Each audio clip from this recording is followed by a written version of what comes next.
Let me just get us going. Salutes to everybody. Welcome back. We in the house. We got a panel, so I ain't doing no intro. So we finna hop right into the question. And I knew this would be a mixed sort of, debate. Is Charleston White a W or a L for black men and black people? We're gonna play a couple of video clips today. The brother's vocal. He's a big mouthpiece in the community. And to me, I don't know if we should take his message serious because I don't know if he want us to. He say all the time, I'm just a comedian, man. Because he go in and out of when to take himself serious or not based upon him looking for a viral moment or trying to be this child advocate.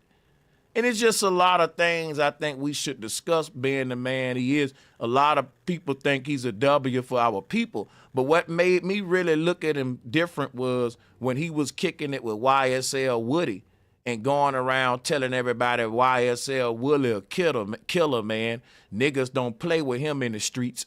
And YSL Woody was like, look, man, you supposed to be the OG. You promote positivity. Like, I'm not even out here saying that about myself. That'll get me in trouble. It'll make a dude feel like he got to prove something. That, okay, Woody, you saying Woody that hard? Let me get it. I feel Woody on that. I thought Charleston White would probably be like, yeah, let me just quit, talking like that with the young brother. He got a point.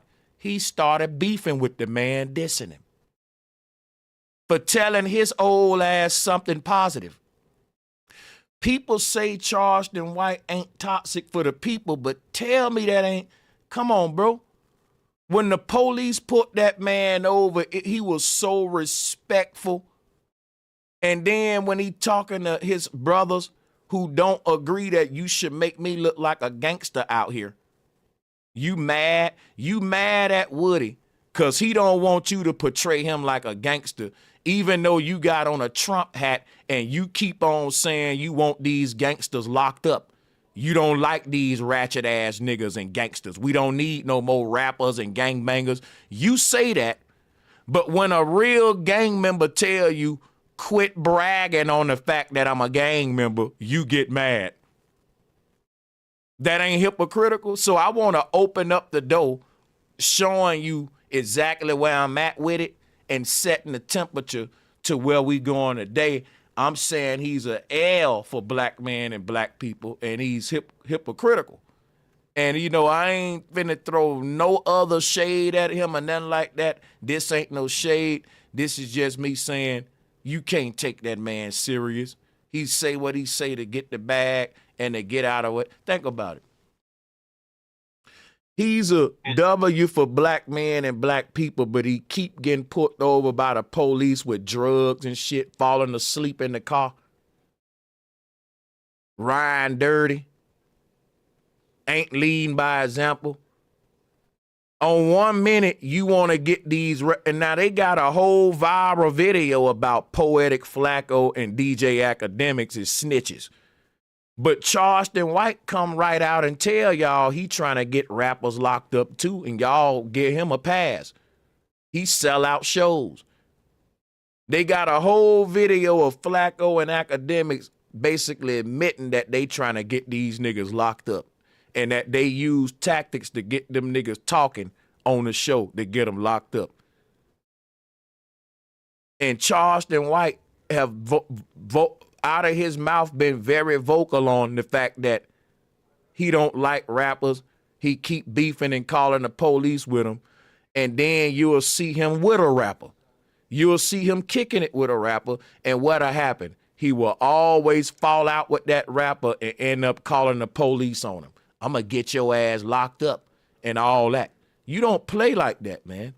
Either you fuck with these rappers or you don't. It's like you looking for a reason to get up under them niggas so you can beef with them and call the police on them, and you really don't like them, just like you saying.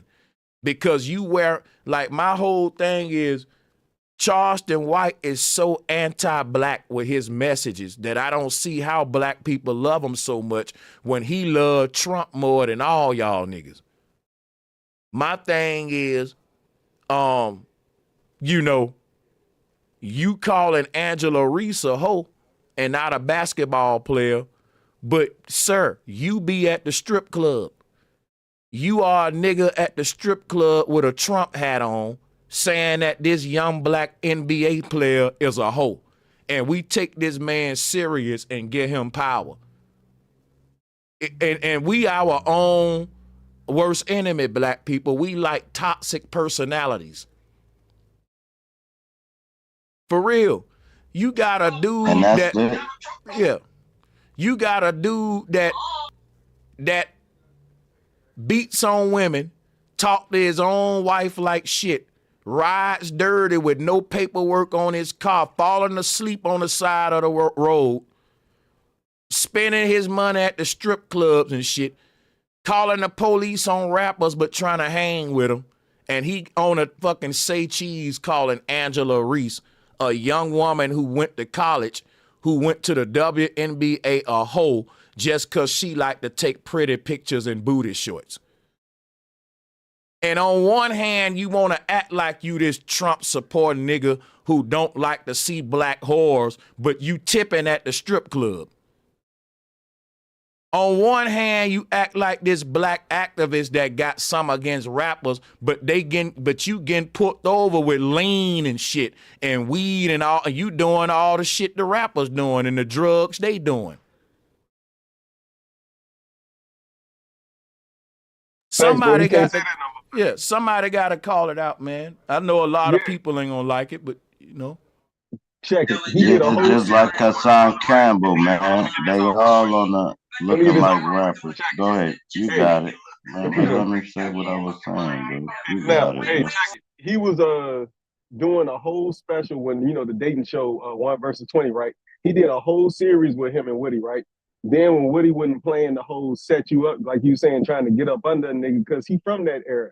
He know when a little slimy ass weasel like Charleston White is just trying to get up under you to set you up. So they fell out. Now Charleston White is going on a rant. They both went back and forth or whatever, right?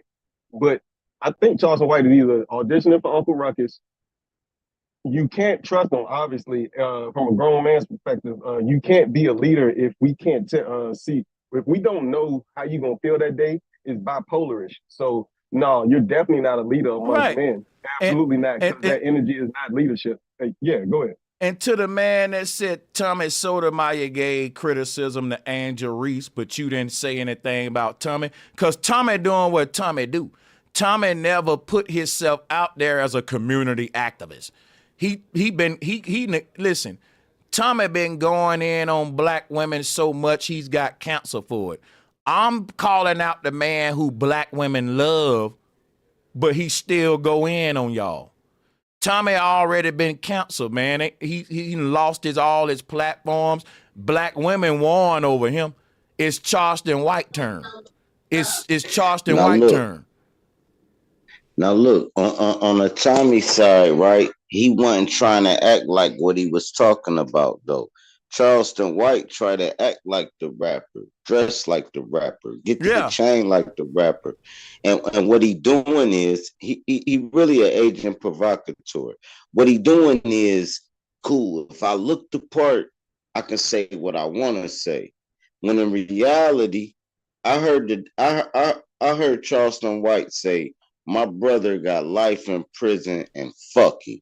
How is it fuck your brother, bro? Right then, I quit listening to him, but I understand what he doing. He trying to get that money. So now he like, all right, if I can rattle the feathers of black people, I can get create paid viral moments, yeah. And that's the problem with content nowadays. It's so disposable and shock factor that a nigga gotta do something crazy every other week to stay relevant. I got to fucking wear a shirt. I got to say, like when Charleston White said, Charleston White said he hoped George Floyd killer gets off, right? But check this out, right? He want to see Lil Durk in jail. You want to see these rappers in jail, but you don't want to see the KKK dude locked up. It ain't like you really trying to clean up black people community. It's like you trying to help exterminate niggas altogether. Your beef ain't with black niggotry and black ignorance, cause you a nigga who ignorant as hell and be at the strip club and talking stupid. So your beef is really self-hate against your own people, and people will give him the biggest black power pass, and I'm like, this is the biggest racist nigga. He worse than fucking Kanye West and Candace Owens. Candace Owens more for the people than him. Think about this, right? This man hope George Floyd killer gets off, but he hope every rapper get locked up.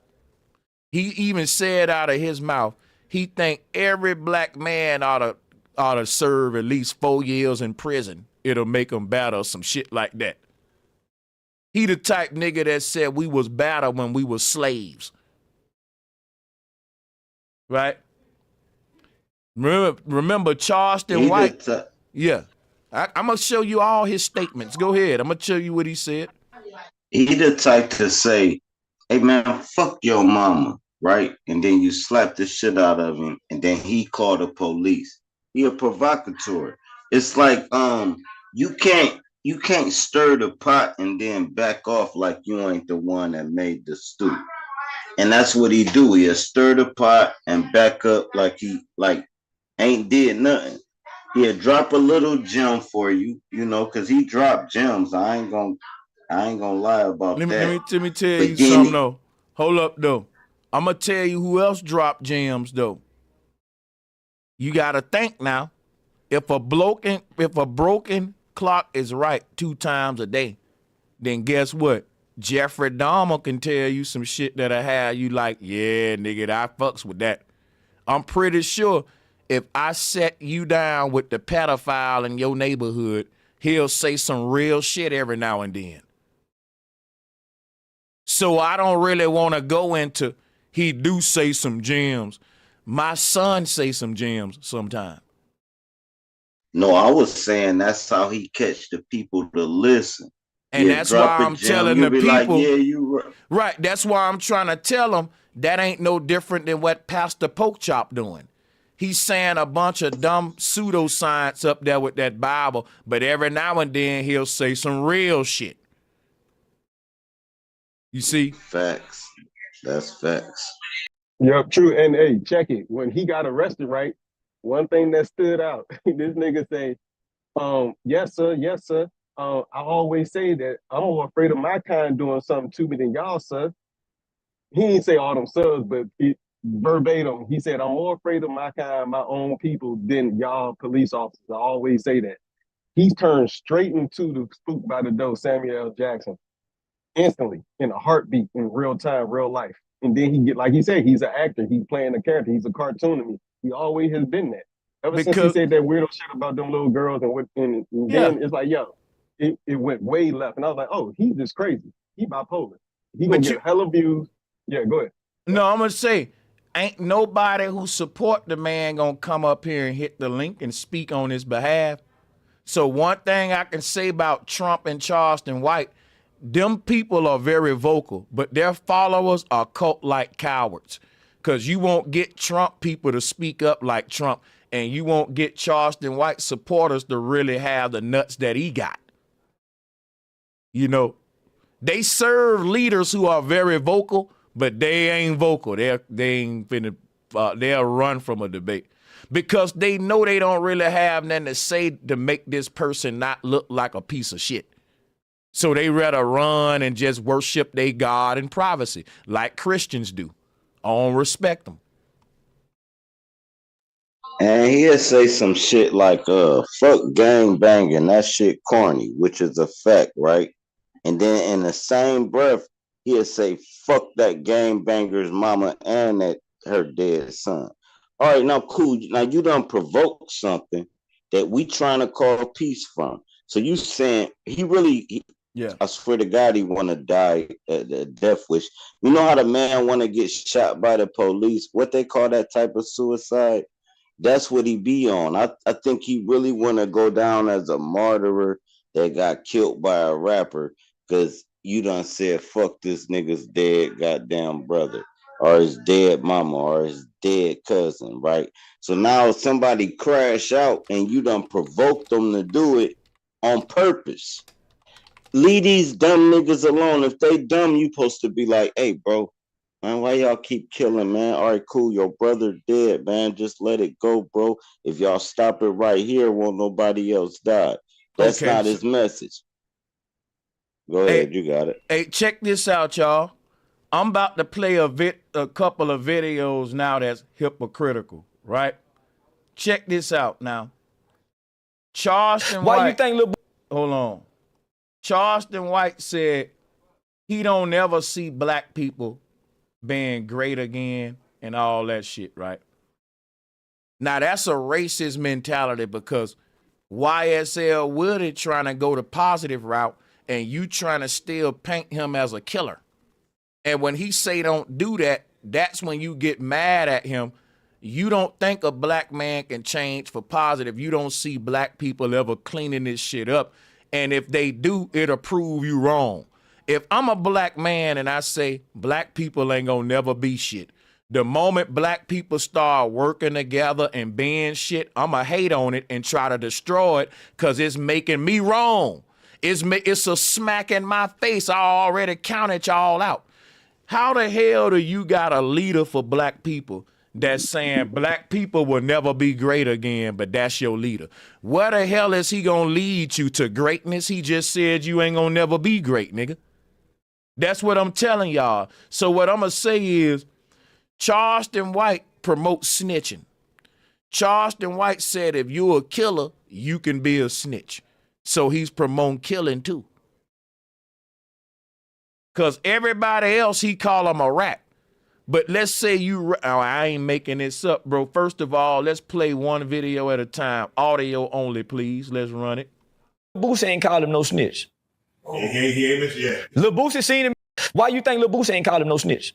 He ain't missed yet. Lil Boosie seen him in the courtroom about a week ago. We can't see it back here. Ain't nothing to see, just something to hear. We ain't seeing no faces. We hearing voices. Why you think Lil Boosie ain't called him no snitch? Okay, I got you on the audio. Hold up.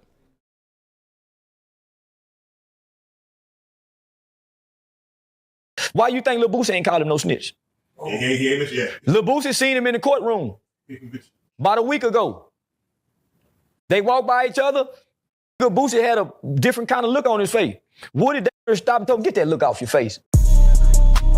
See, and this is what I'm saying about you're promoting beef between these two dudes, just like everybody went out to DJ Academics.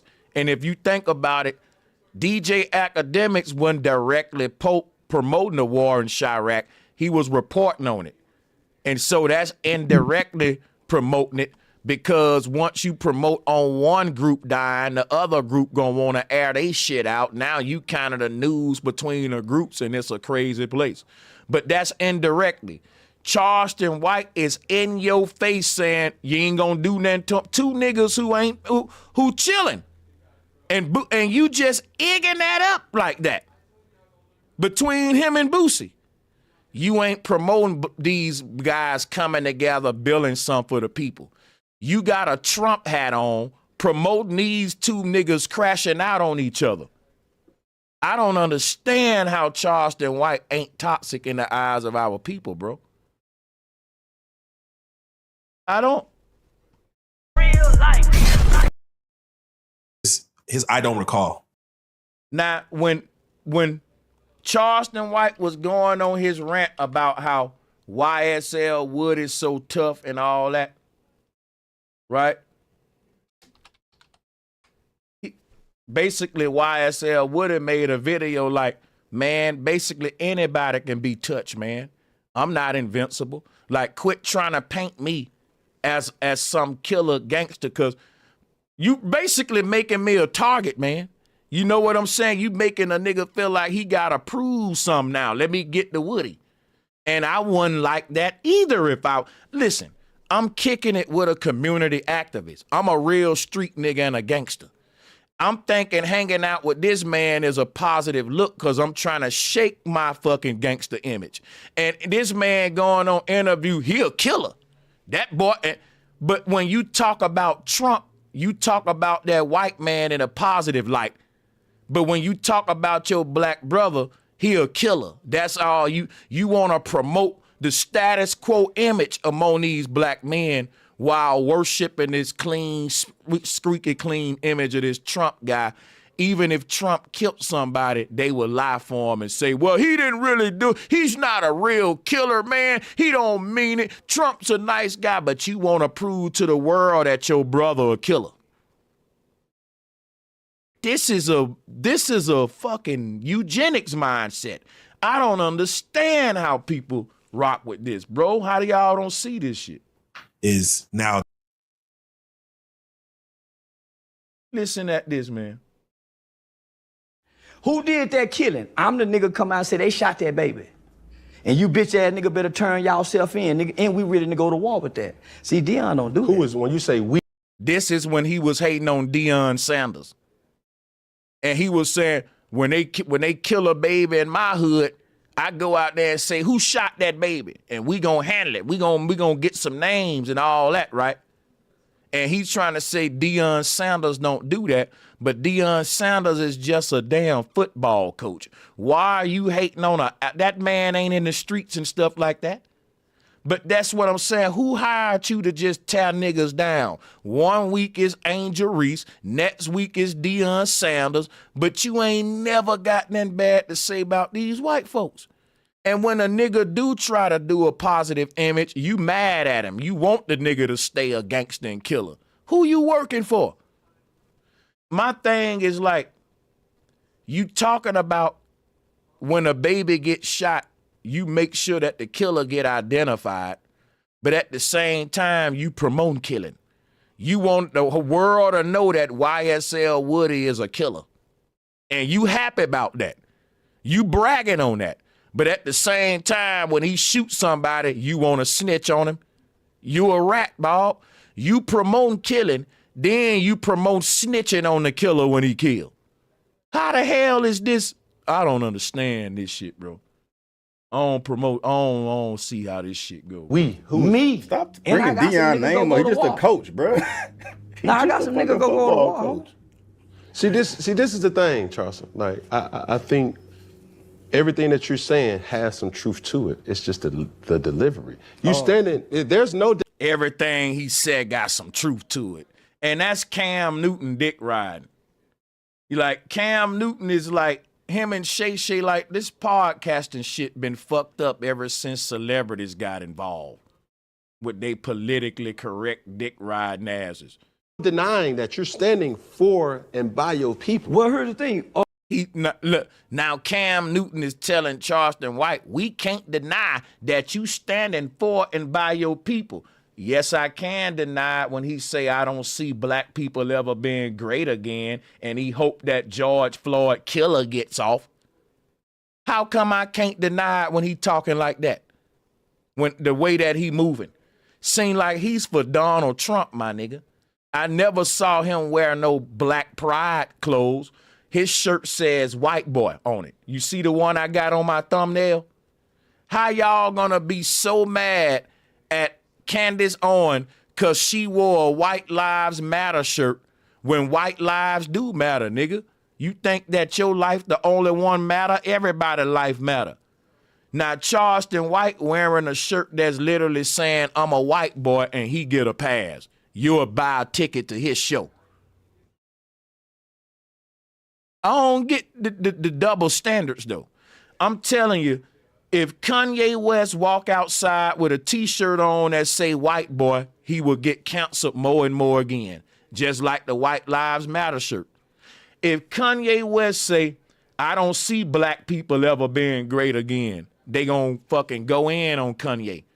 But Charleston can get away with some shit that I would never say. Boy, they already, nigga, if you just a black man dating a white woman, they'll cancel you.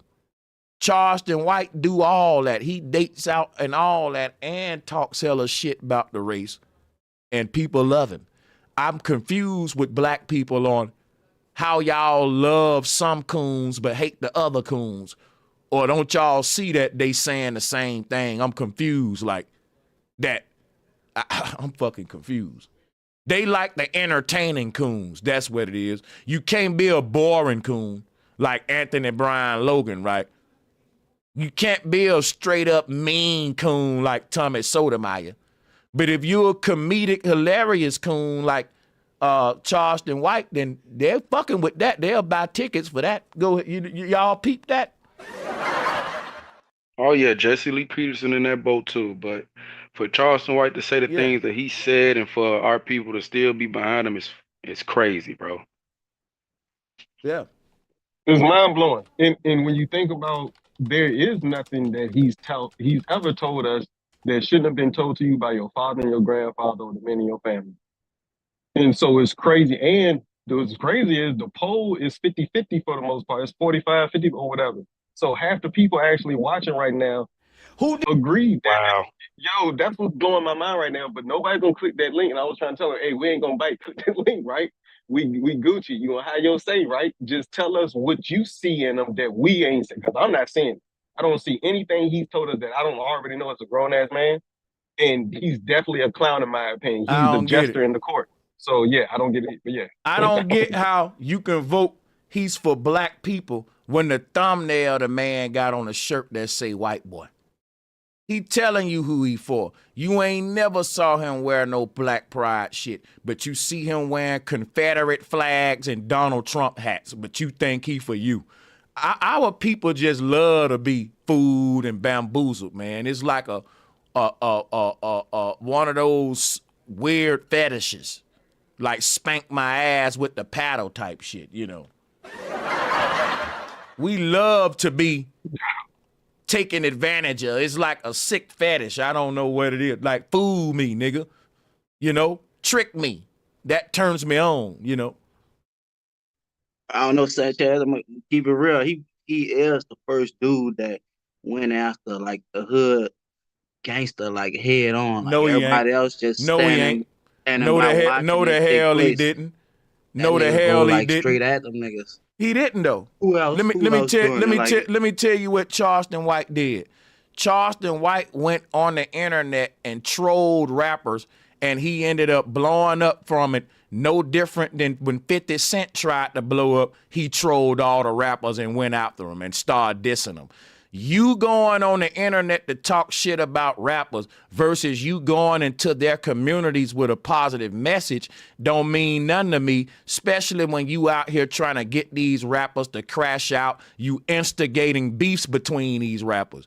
So I don't like your approach to these rappers that you just gonna troll them instead of give them psychological help and therapy and treat them like how the state treated you when you was out of control, Charleston White. The state didn't troll you and make you crash out. The state gave you programs to help you. See, this man go on all these program rants and how we need to help our people mentally and stuff, but when he see these mental illnesses in these rappers, he want to get them locked up and troll them and make them crash out. He don't come with that therapy talk then, when that's a perfect time for you to prove that you bout what you say you bout. But see, when he beefing with these rappers, he turn into the same thing they is. He just another nigga that need therapy. I don't know why people listening to him. He's the blind leading the damn blind. Facts. And it'll come out whenever a rapper make him mad. He get more evil than the damn rapper. Dude, YSL Woody conducted himself more maturely than Charleston White over these past couple months. And all that man was saying was, quit trying to paint me like a killer, bro. I don't glorify that life. I don't glorify, and he shouldn't have to tell Charleston White that. See, Charleston White is obviously online trying to clout chase by trolling gangsters and get them to crash out, getting them to fight. He don't give a fuck about cleaning up the hood. Soon as these niggas say, man, I'm not a gang. If he cared about black men cleaning up their image and not being gangsters, he would apologize to YSL Wood and say, you right, man, that was irresponsible of me. Because even though you live that lifestyle, you ain't trying to promote it and have a beef with another black man named Boosie. You was messy when you did that, Charleston White. And niggas got to keep it real. I'm on the West Coast. And I found out something, bro, that I never really had to learn because I never saw it happen that much. But I found out that if you try to put a battery in another man back against another man, that man will want to fight you and give you a fade. A lot of niggas see that as disrespectful. Like, you're trying to make some beef between me and a man. Now I want to fight you now. Now, square up, nigga. You see what I'm saying? I see now why they like that. Now, drop a one. A lot of shit Charleston White do it can only happen on the internet. We know that.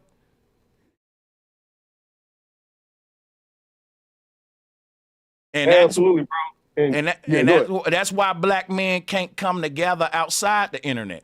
We on this bitch trolling for bags and hating on each other and snitching. The internet fucked the fucking shit up, boy. Real talk. But I'm gonna fall back. It took away real nigga interaction in real life. And so people think that real life interaction goes like the internet goes. And then when they get in real life, it's not that. And also, this nigga was just wrapped in all nothing but Confederate flag. His whole downstairs was dressed in Confederate flag, cheering and jumping around for Trump like a grasshopper, right? Like a Jiminy Cricket.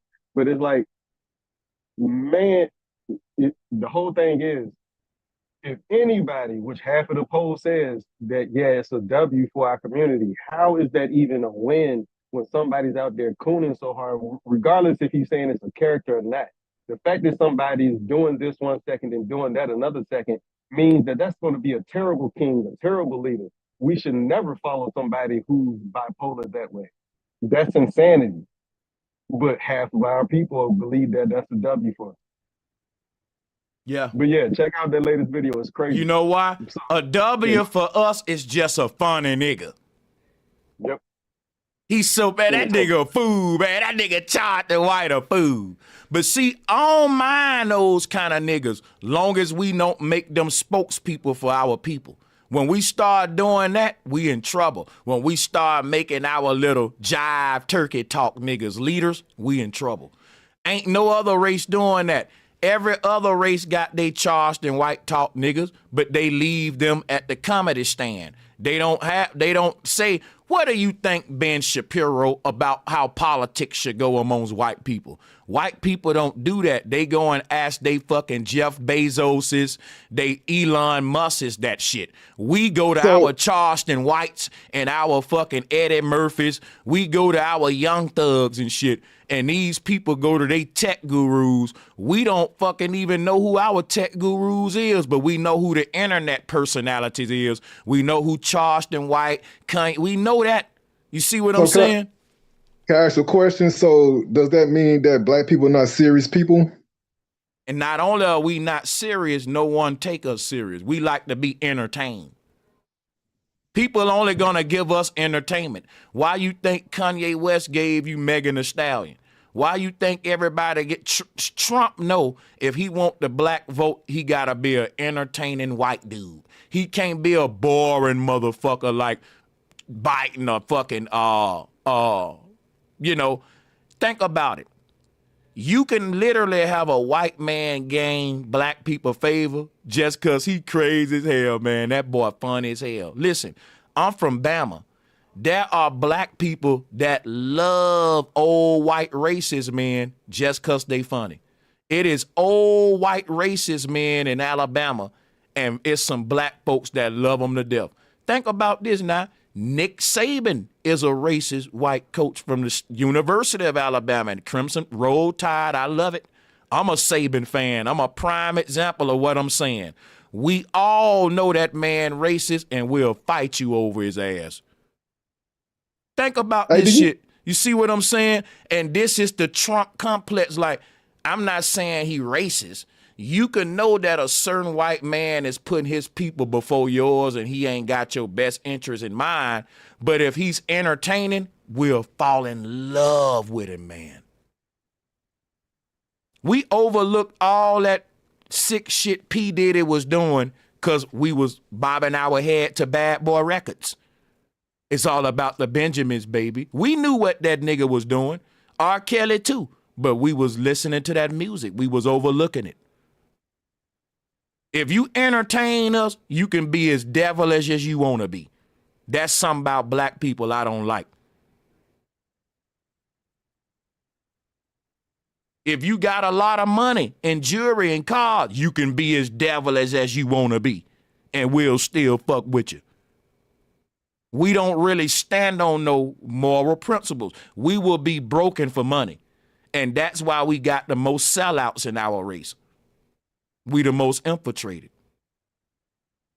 We teach our people. Charleston White, the nigga that's making it cool. Guess what we teach?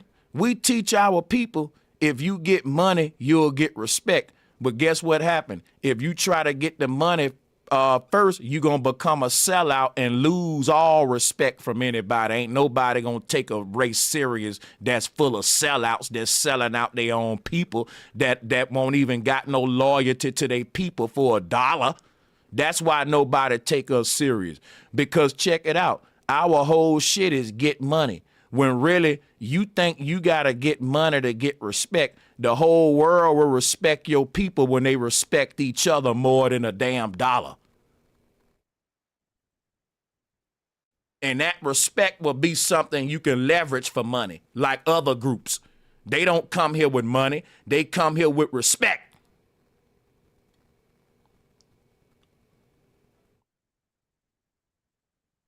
People respected these people when they was at the bottom. And that respect is why they at the top now. People don't respect you. They didn't respect you when you was at the top. So that's why you at the bottom now. It ain't because you don't got enough money. It's because you don't got enough respect, black people. R-E-S-P-E-C-T. Don't nobody respect you. You're a pushover. The people who ain't got no money, they can go anywhere with that respect and bankrupt the damn country they own. Because that's the power of respect. If you respect me, I can take anything you got, dog. I bet you gonna respect it or check it. If I'm coming in your city with all respect, I don't care how much money you got, you gonna turn it over to me. Because no one respect you, they respect me. That respect right there is why I'm gonna be in charge. We backwards, man, and niggas will still argue with you. If you get the money, you can get the power, then the respect. Boy, if you get the respect, you get the money, then the power. I'll give it to you another way. If you get the power, you can print the money and put your face on it. So in mass, how can black people go about like start respecting each other? Because I do see a lot of disrespect We can in the black. stop listening to niggas like Charleston White and people that's trying to make us respect niggas like Donald Trump or Kamala Harris before we respect each other. We got a group of gate guards and boule people around us that are dividing the people while uniting the political parties. So you will have all of these black groups that's united, like the conservatives, the liberals, and anybody saying, fuck being part of these political groups, let's come together, they'll call you divisive. Now think about this, right? You saying it's divisive for black people to be divided up between groups that ain't serving neither one of our agenda. If you asking me how can black people get respect, guess what a group of people know? That if you vote, you at such a low IQ level of how power is gained in the world, you can hang up ever getting respect. I'm going to tell you right now, when it comes to nations and brotherhoods of men and like the Israel and nations that all of the nations of the world are ran by men, brotherhoods. They're patriarchal. If you are a group of black men that keep saying, let's vote for Trump, my trust is in Jesus, my trust is in Biden, no other man in the world gonna respect you because they building their own nation while you telling your little boys to believe in some other man. Is it unrespectful for black people to ask for reparations? Say that again. Is it unrespectful for black people to ask for reparation like they do? Is it disrespectful for black people to ask for Well, you know, like, okay, like the black people asking white people for reparation, like, is that respectful? Like, you know, Like, I don't think it's a matter of respect or disrespect. If somebody break in my house and steal my shit, that's what's disrespectful. Me asking for it back, how am I being disrespectful? but they ain't gonna give it back. I'm saying, like, should we It take don't it matter back? if somebody kidnapped my child and Right. I'm on the phone with them begging them for my child back. How am I disrespecting them just because they ain't gonna give me my baby back? It's my parents' instinct to beg them for my boy back. They may not gonna give it to them. You don't think I ain't gonna ask though? You got my baby.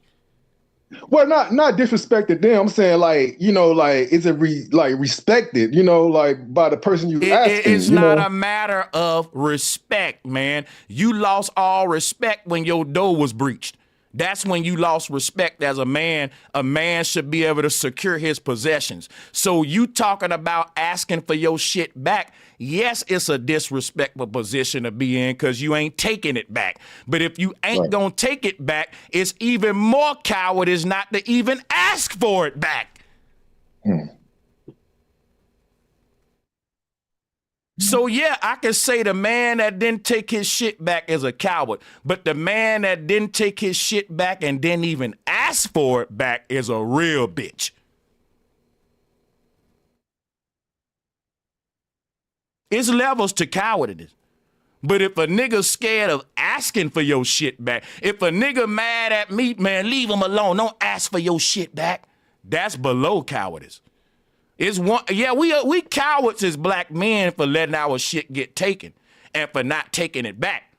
But you less than a coward for not even having balls to, with freedom of speech in 2024, to even say, bitch, give me my shit back. They can't lock you up for that. You got freedom of speech. How much of a bitch are you not to even talk shit? Think about it. If a nigga that I know can't beat takes some belong to me, I might be scared of him, so I may not try to take it back. But if he don't care if I talk shit up to him, if I be like, fuck you with your thieving ass, and he be like, I don't care what you say, long as you don't try to take your shit back. The man that says, not only are we not taking our shit back, we ain't even talking shit to him, to Massa. Don't say that to shut your mouth.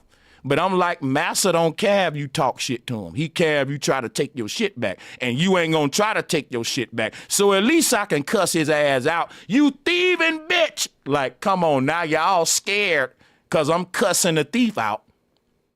You feel me? That's such coward shit. Neither one of us about to take the shit back, but I can't even shoot this nigga a birdie because you that scared. That's where we at with it, black man. At this point, I don't know if we at a real low, man.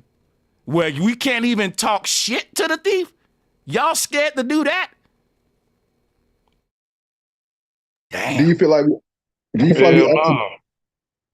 we asking the right people for reparation? I feel like we just scared to ask at all based on this conversation. It's too many niggas saying, is it disrespectful to ask? Is it a handout? I got to answer more questions from black men about something they owe me than them. That's what I'm saying. Everything ain't an interrogation or an interview session. That's why people don't respect black men, because when we come together and we go to talk about reparations, that's the conversation that we should ask the least questions on.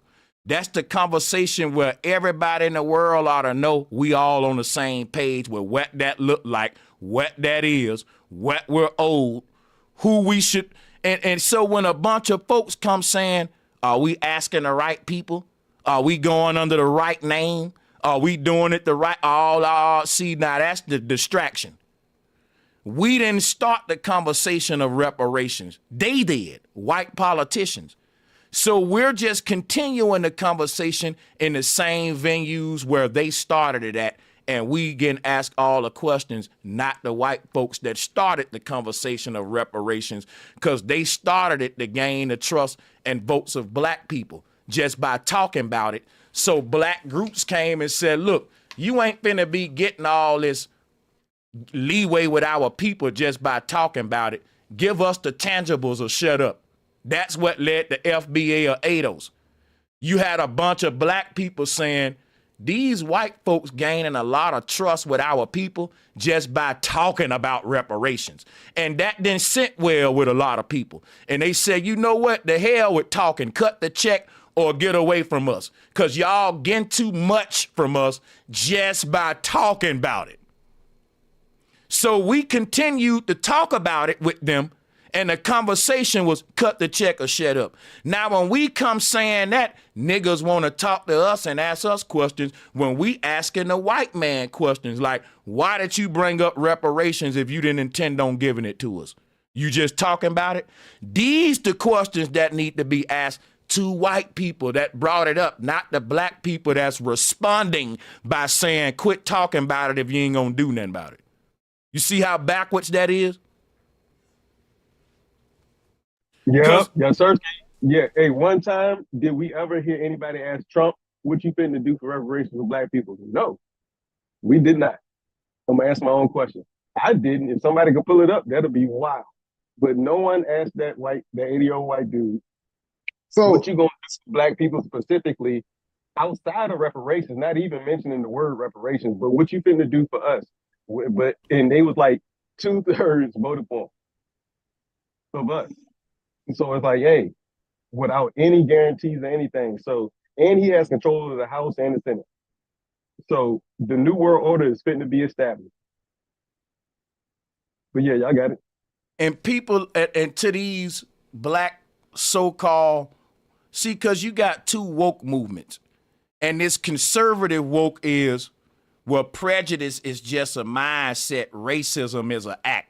And I don't care about people's prejudice because I got mine and everybody can. No, you can't, because guess what? When I get power to enforce my prejudices, then it becomes racism.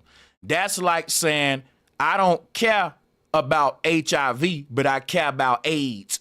If you don't stop HIV, it turns into AIDS. And if you don't stop prejudices, mindsets in little white children and little black children, they're going to grow up and get power and use that power to promote their prejudices. And then that's when it becomes racism, you know. Hey man, when I asked you about asking the right people, when you look in history, some of the first slave owners was black, and then Africans sold it. Hold on, stop right there. That's a lie. History ain't done nothing but lied to you. That's why I don't look in history. I can't trace my family back to slave masters. I trace my genealogy back to slaves.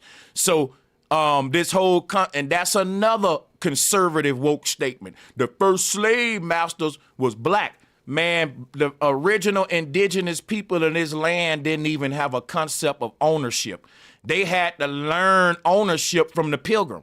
I'm serious. If you would have went up to Chief such and such and asked him about a contract to own a human, he would have said, what the hell is a contract? What the hell is a legal binding agreement? They had to teach us capitalism. And the foundation of capitalism was human slavery.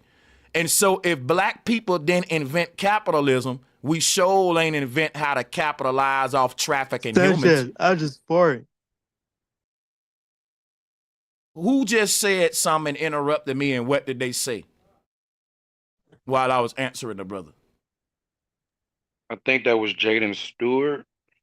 No, that was not me. That was not Oh, no my bad, female my voice. bad. You for real? Oh, my bad. No, I just looked at the name. Only saw the person that was unmuted. My bad. Hey, so my next question is: so is black people and Africans are different now? Because you saying indigenous, you asking a question, or what's going on? Go ahead. Yeah, I'm asking you now because you saying that the first slave owner is not black, and it says that about history. Like Anthony Johnson was the first Angolian slave owner. Can I ask you a question? Doesn't history say that Columbus discovered America? Yes, sir. Did he? South America he did, but not North. Okay, so when Columbus got to South America, there was no humans on there. No, it was humans there. So how you gonna discover a place where people are already at? It's been discovered, right?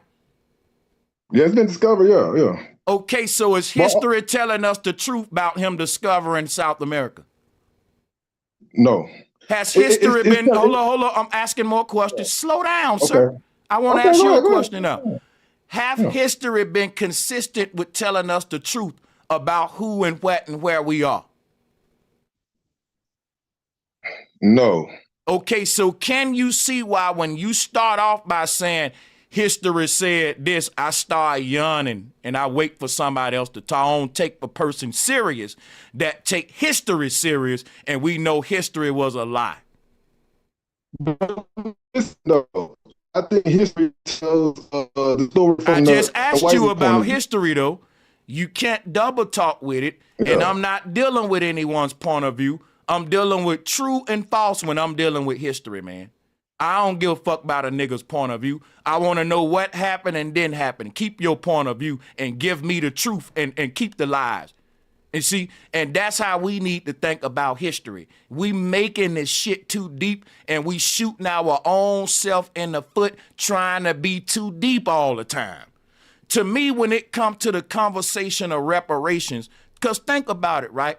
I'm the deepest nigga on the call. I'm going to say that now. I don't care how mad you niggas get. When it come to this syncretism and getting deep, I battle you right now. Ain't none of you niggas deeper than me. And watch this. Whenever reparations come up, Sanchez be shallow than a motherfucker. You know why?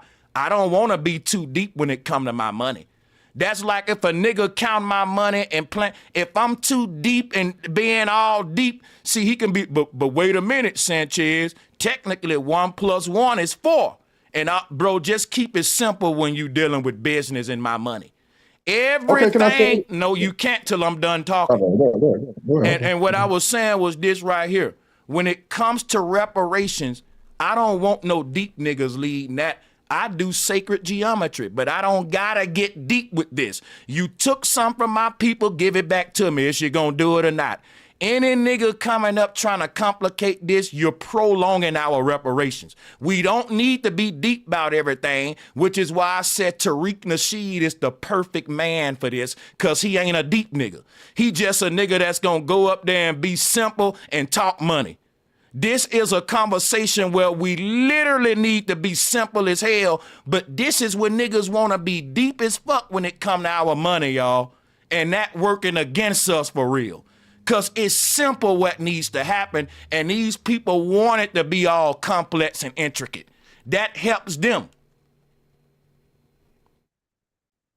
As deep as I am, when we talk about reparations, Sanchez ain't deep then. He ain't pulling no collages out, no etymology, no wordplay, no syncret, because it's simple when it comes. The Jews didn't have to do that. The Jews didn't have to open up their kundalini and get all deep and deep dive for reparations.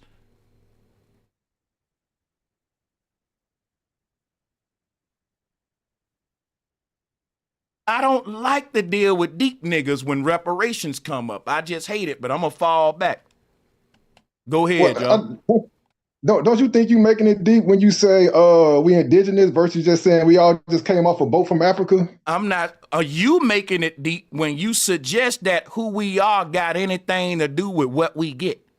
They call us black people. When I bring up the word indigenous and all that, I'm letting you see that that's related to the original people of the land who was here before Columbus. Context matters, bro. That's part of comprehension too, having context. I don't got to use the word indigenous to a group of people that's saying we trying to give reparations to black people. They already identified my group as black, and they automatically know who they wrong. So the enemy himself is saying we owe black people reparations, but the question is, what does it look like, and should they get it, and all that? In other words, the people in power have identified these are the group of people our ancestors wronged.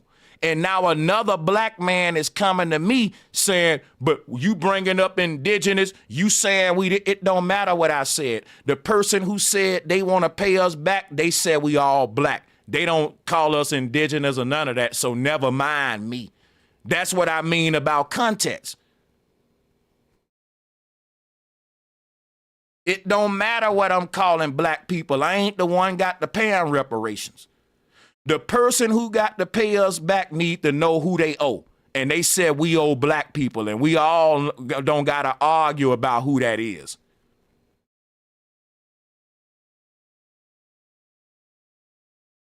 Even and if this will be the perfect time to do it too, bro. Because he got power over the House and the Senate, so he can actually do it if we got the right promoter. Yeah, you're right. Go ahead. If somebody broke in my house and they really want to give me back what they stole from me, they wouldn't say, "What's your name?" first, and I give it back. Bitch, you know who you stole from. Why I got to play a trivia quiz to get my shit back? You know and I know whose shit that is. But if you really wanted to give it back, why I got to tell you my name when you just said we took this from black people? Now I shouldn't black even have to people, ask for it. right, now black people got the, now Nick, but the reason they won't give it to us because we ain't came up with a name for ourselves. If a nigga break in my house and steal my shit, my family ain't got to come up with an identity to reclaim our property. In fact, the person who broke in our house don't even got to know our name to put the shit back where you got it from. Facts. We our worst enemy when it come to reparations. We try to complicate everything to look smart, to sound corporate and intelligent. Y'all know I ain't lying. I only be deep because I have to be, man, because I'm dealing with sacred geometry, syncretism, because I'm going into like the third eye shit. But American politics ain't deep, nigga. You don't need your third eye open to understand American politics. It's basic. It really is. We just gotta pay attention. I'm the type nigga. I'm the type nigga. When politics come up, I have to close my third eye to be able to give you to talk about it. So when you start opening up your deep mind for politics, no, nigga, get into your simple mind for politics. Instinct, think resources, human nature. Get out of your spirit don't understand American politics, bro. That's why you can't be deep with it. It's not deep. It's divide and conquer and manifest destiny. The simple shit ever. If I can take it from you, I'm going to take it from you. That's bullying. How is that rocket science? How is that a spiritual conversation?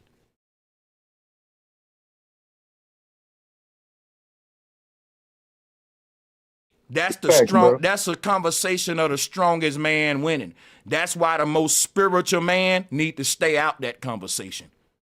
And if I was fighting a war, I wouldn't even want the most spiritual man lead my army. I want one of them black niggas that's gun-ho, that's outside training while we talking about flat earth. Oh, y'all got me fucked up. I'm not like these regular deep dummies. They too smart for their own good. They ain't balanced.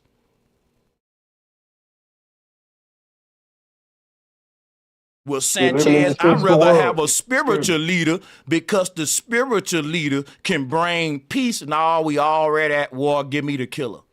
Give me the general that know how to kill some shit real fast, and we can keep the Kundalini teachers at home for this one. Let's know who to get for what job, people. Because I'm not a nigga that goes against spiritual shit. I love chakra talk and Kundalini talk, but it's a time and a place for everything. Sometimes we get too deep, and reparations is a conversation where it should be a penalty for niggas to get too deep, in my opinion. But I'm falling back. Yep, I'm hogging the mic, me, myself. My bad. Take it you from good, me. My nigga. Take it from me. me. My nigga. Hey, they say in the chat they need you to redrop the link because the one posted at the top, they say it's invalid or something when they click on it. But yeah, it was one dude that had some smoke. And then I know F. Hutton tried to click the link. But yeah, man. When we look at it. Yeah, go ahead. I'm not cutting you off. Go ahead. No, yeah, but I'm saying, like, when we look at it, hey, we better pay attention to what they fitting to say. Every time this 70, 80-year-old white man say anything and they record it live, we better pay attention because he said some wild-ish. And so the whole thing with reparations and you know what? It's like, we got to take, like, it's like a fight. You got to take what you got right now to fight with what you can in this war. Because we in the war, we fighting, we can't go backwards and create the same type of weapons they're using to fight against us. So right now, this 80-year-old man has, the orange dude has, if I'm not mistaken, the House and the Senate and the White House. So he can pass what we're talking about now, right? If certain people, not us, but certain people in our community or in the conscious community, Tariq Nasheeds of the world, I want to know what Tariq Nasheed gonna have planned to actually submit, because it can actually go through quick, like right, because he has complete control over everything. And that's what I was warning people about. Like, look, it was so easy to hate the other side. It was almost like they was playing us and pushing us to this side to create their new world order that we all been talking about in this side of the conscious community, right? That there's an NWO that's being established, whether it's the Make America Great Again, which we know what MAGA really means. But the fact that both sides hated that dude so much when he first ran makes me think, first of all, it's all who hated who fighting against each other, right? Trump. But that's what they showed us in the media, right? That both sides, Republicans and the Democrats, didn't like that dude when he started to run for president the first time, right? And so I paid attention to why are the Republicans hating the Republicans so much? And it's like, oh, they part of different elite families. He's part of another sect of the Freemasonic, et cetera, allegedly, right? On the other side. And so what we're watching is elite families fight against each other, and we call it a presidential election. And now when one side wins, they allocate certain funds to certain communities, Latino, Black, white, women, children, and they set certain policies, right? So we got to pay attention to what he said like earlier yesterday or today or whatever, right? And what he wants to establish, because everything this man is saying that he wants to do, he now has the ability to do it because of how they was voting in the House and the Senate earlier today and yesterday or whatever, right? So it's finna get crazy. He also said something referred to as quantum leap. He's finna establish something called quantum leap.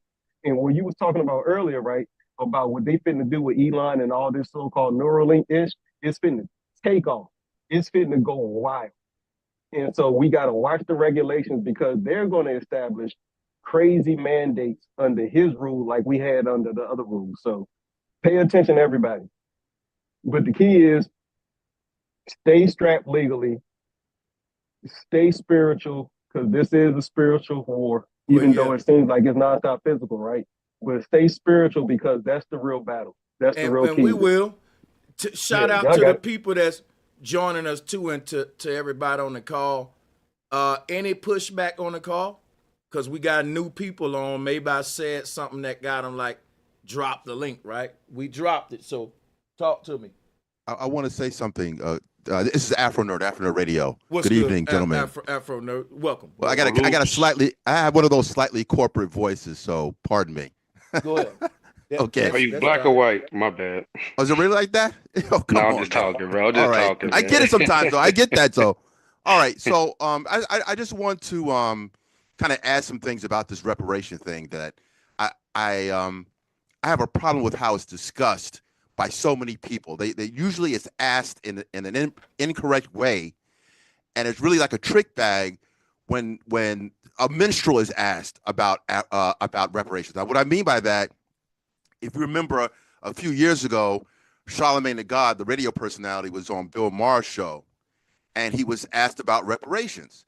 And anytime you ask a person who has a little bit of wealth, a black person who have a little bit of wealth, is always, and this is by the white liberal, by the way, they ask the wealthy black person, well, you're well off, so do you think you really need reparations? Like, why do you need reparations? You weren't a slave. Like, all these preset answers that they give you, as opposed to how reparations really are supposed to work.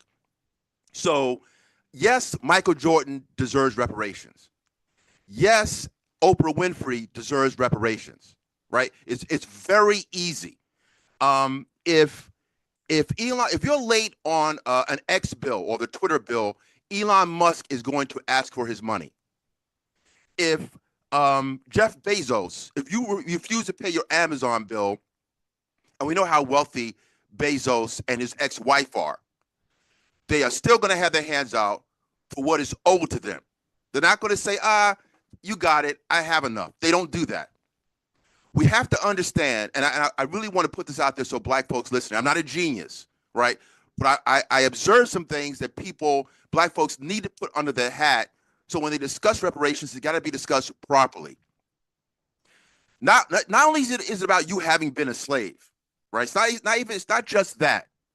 It's about what happened after slavery that puts you as a second or if not third class citizen. You were not afforded quote unquote whiteness. Now, I'm not talking about being physically white or I'm talking about having the same rights as a white person. You were at a deficit, and you're still at a deficit 150 years after slavery. You to make it even more clear, and I'm going to land the plane, but I want to say these things. I don't think I hear enough people actually discuss this stuff properly. If you think of someone having been a slave in 1850, but by 1950, you could be a well-heeled seamstress on a bus. You could be a well-heeled black man, even an attorney in 1950, but a white man in 1950, at the atomic age, nuclear fission, everything, still modern world in 1950. Some white man taps you on the shoulder and says, "Hey, you got to go in the back of the bus." See, they don't talk about this. Why would 100 years later? How do they know to tap you specifically on the shoulder to do that 100 years after you were free? I'm sorry. No, go ahead, land your plane. Go ahead. Yeah. So all I'm saying is I'm going into because I don't think enough black folks understand the mechanics of who and where they are, their placement in society. That you being a second or third class citizen, even to this day, means that you have to pay for that. There were laws written specifically against you. Black laws, black codes. We can talk about Irish did not apply. We can talk about all these other ethnic groups. But the black man is at the top of the list when it comes down to litigation about you specifically. You can't marry who you want. You can't marry that white woman. You can't do all these things made you different. So there's a loss for that. That's why you get reparations. Don't let these people talk about you. I want to speak to the black people that say reparation is free money. Here's my thing. When people ask why black people never gonna get powerful, think about this. Jews went through a war tragedy, and that war tragedy didn't take place on American land. America gave these people reparations for a crime that didn't even take place on our land. Your slavery and genocide took place on this land. When you call reparations free money, you spitting on the graves of all your ancestors that died. I don't like niggas like that because I'm from the South. This shit ain't a handout, nigga. They make us remember the Holocaust. Not only did they give Jews reparations for some shit they went through that wasn't even on American soil, they make sure Americans remember it too. You, on the other hand, as a black person, is telling every black person that died on this land, your ancestors, let's move on from that. Quit begging. It ain't even that I think they're going to give me reparations. It's the fact that I got to engage into the political argument on behalf of my ancestors who not here to speak for themselves. Because if my ancestors was here to speak for themselves, they would say, look, quit talking about reparations because y'all know you ain't going to give it to our grandchildren and y'all just talking about it to deceive them, to make them like y'all. See, I don't think that I'm going to get reparations, but I know that the white politicians that's talking about reparations is going to gain favor among black people. So the reason I'm arguing with them about reparations ain't so I can get reparations, it's so that they don't get clout from the conversation of reparations. This is the plight of people like ADOS and reparations. If I thought I was going to get reparations, I would have started the conversation before the white politicians. Every black person knew that this white man wasn't never going to pay us back, so we was content with working 10 times harder every day and getting up grinding, nigga. It was just that these white politicians brought up reparations. So what are we supposed to do? Just let them talk about our ancestors and we don't get into the conversation? No, we're going to go into the conversation and argue with them on a political level. And our argument is going to be quit talking about reparations because you ain't giving it to us. And if you're going to keep talking about it, cut the check or we ain't voting. That's simple. How is that I'm begging? How is that I'm looking for a handout when I'm a self-made, self-employed person that make great money just sitting here talking shit online? So I'm not asking for free money when I'm talking reparations. I'm at work on my podcast channel, earning my money by talking about reparations. I know that I'm going to make money talking about reparations on my podcast and that the white man never going to give me no free money, no reparations. I'm better off hijacking the narrative and getting my channel some content from it. Because if I don't control the narrative of reparations, my enemy will, and I be damn if I let him control a narrative that's about me and my reparations for his political gain. You black folks need to wake up and see why ADOS exists, see why FBA exists. You just don't get it. Something real quick, and I'll be very brief. Something else that's not even mentioned as well is when you're dealing with reparations, right? Even in a war, the United States will give the loser of the war a way to better themselves, a way to build back up. We bomb the hell out of countries, and those countries are able to get a lift up. When the Japanese were bombed, the reason why the Japanese are so successful is because you had a sponsorship by America, also sponsorship to Germany, so much so that they were able to have newer factories even than American factories. We believe in reparations, just not for black people. So I think it's the way it's being discussed by some of our people. We're being somewhat ignorant about what it is, and also we pay dead people. We pay dead people. There's a segment of law, a state law or probate law. Elvis Presley's been dead for close to 50 years. Elvis Presley still gets a check. Michael Jackson, Jimi Hendrix, they get checks. We pay dead people all the time. So you may not be able to pay me, but you need to pay the estate of my ancestor, because that's the way the country's actually built on that. The country's literally built on the paying of dead people. Dead people are still working. So there's so many different angles to attack the reparations thing, but we have too many minstrels. We got to start to root out the minstrelsy and hip hop with the Cardi B's and all these people that was a problem with, even with VP Harris's campaign. Everybody that was there was a minstrel.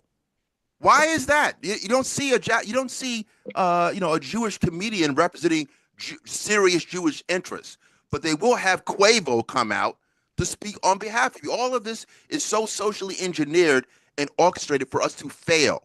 We have a failure economy with black culture right now, where you can fail up. And one last thing, and I'll land the plane.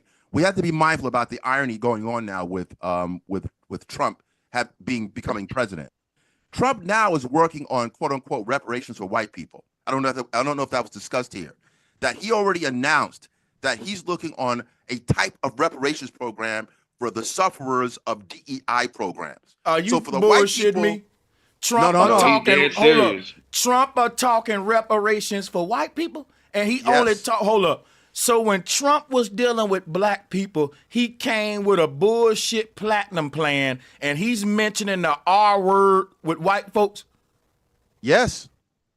Okay. No, this is straight up. The people for the people who suffered under, let's call it affirmative action. DEI is just affirmative action. For those people, whites that suffered under that, they get, or he's looking to promote reparations for white people. This is a 21st century version of when the Confederate soldiers, the Confederate owners of slaves, received reparations, but not the human enslaved Africans themselves. This is a redux on that. This is where we are right now. This is where we are right now. This is why we cannot continue to have minstrel representation to talk about this stuff. So I know people, you know, well, he speaks a little too articulate. You do need some articulate Negroes who know a little something. I'm gonna be honest with you. I'm gonna be honest with you. I don't care if a nigga speak with ebonics, articulation. We need some niggas that's opening up their mouth telling the truth. Because check it out, right? Let me land. Here's my point.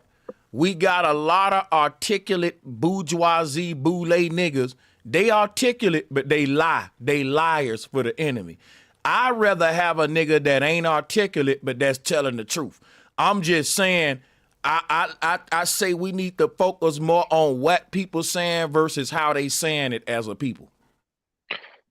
Yo, salutes to the panel. Salutes to the panel. Salutes to everybody. First thing I want to say is, as far as it's something I just heard recently, a guy discussed it, and they were saying that the government can't make race-based legislation. Okay, so I want to start with that because he was just saying about the white reparations. It would be hard to make a race-based reparation, but then again, he followed it up by saying it was going to be a capitalistic-based reparations that he was supporting. Okay, so I wanted to draw a correlation to that. Now, the next thing I want to say is this, and forgive me, I gotta kind of come off my regular demeanor right quick, Sanchez. So if I get out of hand, just stop me. I'm a little overwhelmed and taken aback, man, by the constant rhetoric that people have when it pertains to reparations. This the shit that they always say, bro. They always come with this shit. They say black people own slaves. Then they say, oh, y'all always asking for free shit. Yeah. Then they say they ain't gonna give it to us. Okay. Them the three things I want to get on right quick. Talk about them. Let's stay on them a while, Hey, too. Peace and love to all the brothers. Hey, take your time with them and then let's pass them around. Hell yeah, I'm with that. Let's do it. Okay. So it's a reason why you fuck with me, Sanchez. Because I feel like from the time me coming on these calls, you realize this nigga don't have no fear of losing. He don't have no care about winning. He gonna come on and say what the hell he gotta say, and he don't really give a damn. Facts. Let me tell you something. We need you over here for real. You are an asset, real talk. You know that. Let me tell you something. Like when you said you don't think they're gonna give us reparations, I'm gonna tell you how I feel. Probability that it's gonna take a long time. But I'm one of them people that feel like, really, I feel like you eventually gonna have to mess around and give us what we want, because we're gonna keep begging and begging and begging until we eventually, like you say, I'm gonna beg you for my child back. But eventually, what you're gonna do, Sanchez, I'm gonna come over there and see you. And that's where people, they realize this. They realize that, yeah, they're not gonna give it to us. And I understand that you worded it like you worded it for a reason, but I'm gonna go ahead and step out on a limb. Now, they probably not gonna give it to us, but if they smart, they would. I'm gonna leave it at that. And then, you know, and I just real quick, you made me think about something. How do we know if they're gonna give it to us if we don't even ask though? Because reparations is just a conversation. Right. Yeah. Right. So I mean, and I don't want to make no vain threats, but I want to say that somebody said, and I think it was Stokely Carmichael, that said when you put enough pressure on a thing, you know, that eventually it's gonna blow the top off. Yeah. And if you keep putting pressure on this conversation, you keep holding the nozzle, so to speak, when we trying to push this issue, eventually the top has got to blow. We're not gonna let you sit here and keep saying black people own slaves. Okay, I'm gonna make this transition. I don't give a damn if black people own slaves. That's not what we talking about. We're not talking about whether black people own slaves or not. We simply talking about the fact that we have been disenfranchised. We were not allowed to compete or be a part of any of the economic boom. Not the industrial revolution. I mean, the industrial revolution. Yeah.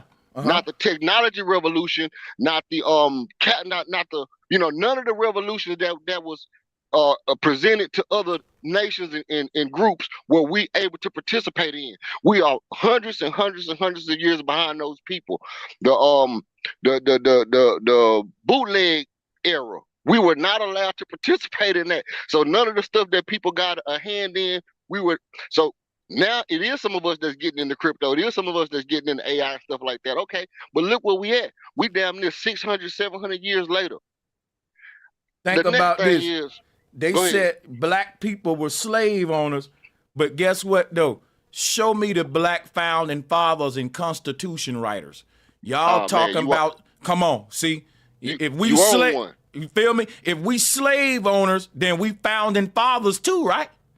Right. Yeah, shit. I wish we would. Nah, right, man. Right. So it's one thing to say, let's not make revisionist history. I get that.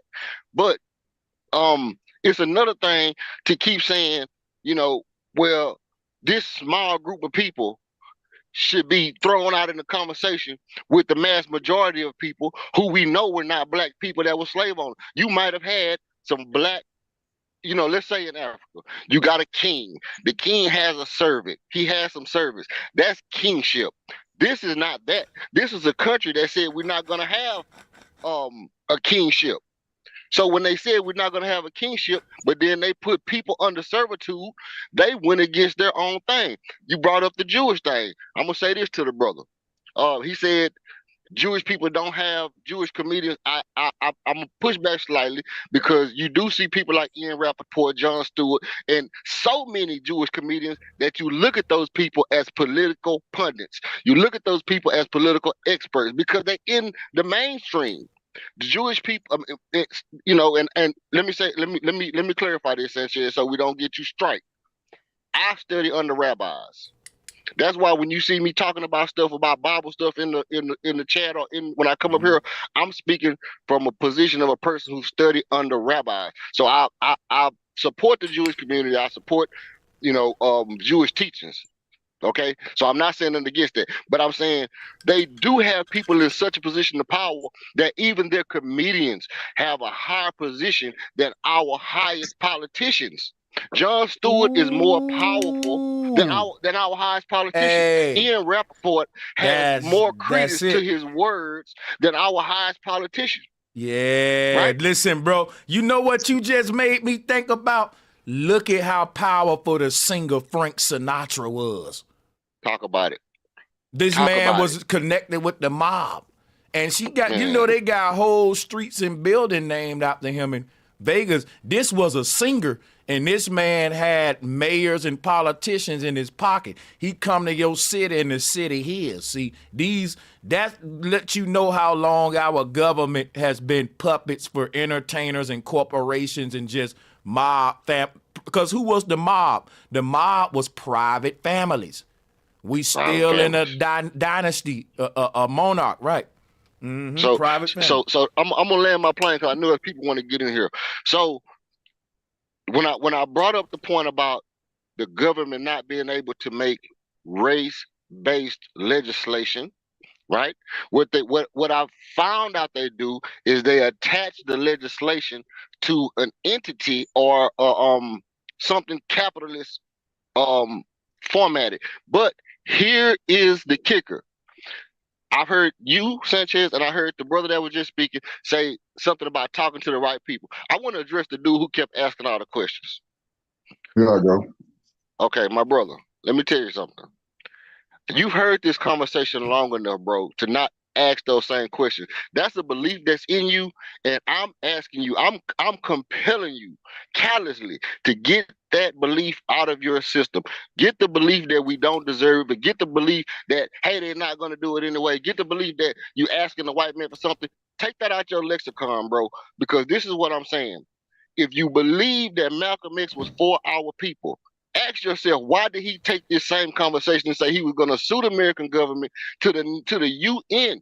He took the same case that we're talking about right now to the United Nations, and they killed him for it. That's why they killed Malcolm X. They didn't kill him because he was talking about the chickens coming home to roost.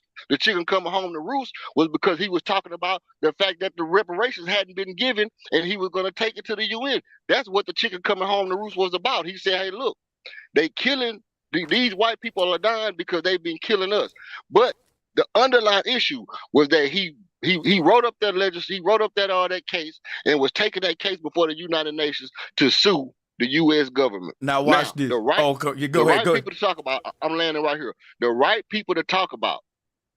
The right people to talk to is each other, so that we can understand the history behind it, and we'll know how to galvanize. And what we have to do is we have to say, okay, look, if our state government won't do it, which we know they're not, then we have to take it to the federal government. We know the federal government can't do it. So that's why Sanchez keeps saying, if you're not going to cut the check, shut up talking about it. Then we have to say which one of us, and if it's brother Tariq Nasheed or whoever, which one of us is going to take this case before the UN? I yield. You know what? If that was to ever happen, if they ever get that big, I'm pretty sure Tariq, Yvette, Tone Talks would go come together and kind of work as a team for that one. That'll be foolish if they didn't. But let me say one thing. When people say blacks own slaves, I'm going to show you how you debunk that in a way that they can never make that argument again. They said in the beginning of slavery, blacks were the first slave masters. But in the beginning of slavery, there was no word called black. Then nobody identify as black or white. So think about that. What you saying blacks own slaves, that's a lie. Freemen own slaves. Free men own slaves, and free men were black or white. So how you know that your family member, your ancestors wasn't freemen? How you know you just a slave then? Because guess what? If you was a freeman back in the day during what they called the Black Gold Rush, when people was getting rich off human trafficking, because guess what? It was legal then. It wasn't against the law. Guess what? You would definitely damn know if you descended from freedmen, because your family will be so well off today. I'm telling you that the money they was making during this time when slavery was legally, that translates to hundreds of millions. That's a lot of money today. I'm saying that if your family descends from freemen who own a plantation and slaves, you don't live in the projects. You ain't going through the nigga shit we going through every day. And that's what I'm saying. It's a lot of regular folks at the bottom who want to say we kings and we queens, we pharaohs, we slave masters. But the truth is, most of us niggas go back to slaves. Most of you trace your blood back to slaves, man. It was more slaves than slave masters. Facts. I want to mention something just to kind of put that into context real quick. For just one thing, one person in the chat has says there were some poor Irish forced here as slaves. No comparison, okay? A white Irishman who had a 7-year contract is different than your 7-generation contract. So when people talk about this, they have to be very clear. You were different. When Brother Sanchez talked about, being black and all of that, the concept of blackness, he's right about that. The reason why you even had indentured slaves for a brief moment, and when it stopped, because they developed the idea of blackness. They had something called black codes, and the African slaves became so much more profitable that the indentured part of it started to recede. So 7-year contract versus 7-generation contract, it's a different thing. And you have to get people to understand that your plight is different than their plight. Now, something else that somebody mentioned that I want to get into. Well, actually, I mentioned a little bit before. When there are wars, like in the World War II, you had the Marshall Plan. The black man was never given a type of Marshall Plan. So you can rebrand it, remix it, whatever you want to say. But we were never given that assist that other ethnicities have been given. When you start going down the line and see what other people have done, you'll see there's a difference. And also with and the idea of black everybody want to people- say we doing the most begging, bro. But yeah, go ahead. And last thing, when you're talking about different. I'm sorry. Go ahead, because you interrupted me. There's another thing I wanted to mention. But Go look, ahead. Go ahead. to the panel, man, and everybody in here, man. Y'all feeling good. Hey, but listen, we could all focus on the what happened. I'm more solution oriented. I look at this shit from a standpoint of it's a very unfortunate situation that we actually still have people who will trick themselves out of reparations when the discussion comes up. I feel like we're gonna have to eliminate a lot of motherfuckers. It is what it is, because some of y'all ain't with us. It's a lot of y'all who are not with us, and no matter how, the indoctrination actually worked very, very well on y'all. A lot of y'all will try to eliminate us for even trying to present a bill to get to Congress or whoever to get some reparation. The first thing we actually have to do, we got to step away from these jobs and have each other back. Like that's the one most important thing. Because see, what you got to understand, bro, all of industry requires the black man. All of it. Can I ask you a question so we can slow down a bit? It's easy to say what you saying. You telling people who got to feed their children every day that the first step to take is to quit their job, though. That we got to start we got to conversate. We got to make each other aware that we got each other back. But listen, in order to tell a group of people that, you don't just say that. You say, look, black people, in order for us to make a stand, we got to quit our jobs. So guess what? When we quit our jobs, brothers going to have to start farming. Sisters got to quit. You going to have to now keep going. And when a nigga quit his job, then what? You just don't say, quit our jobs, then do this. And that's childish. No, there's no other way to demand it. Because what you're speaking on, it don't matter at every single level. Everybody knows that you the niggas that they said can't get nothing.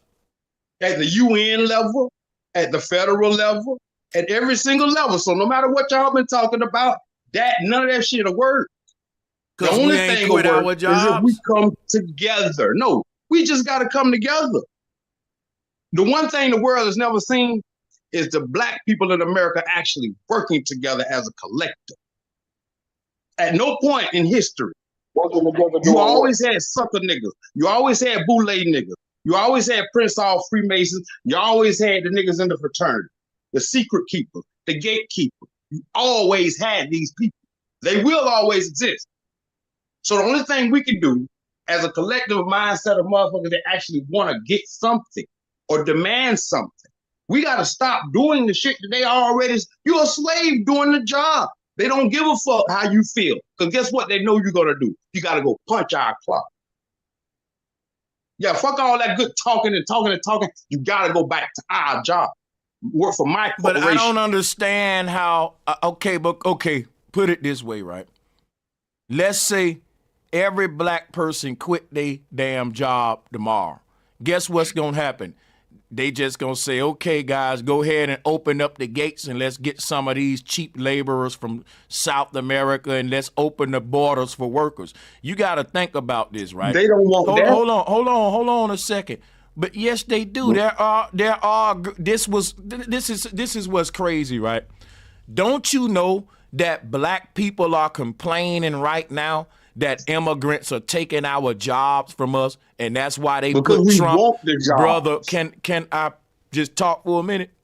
Yes, sir.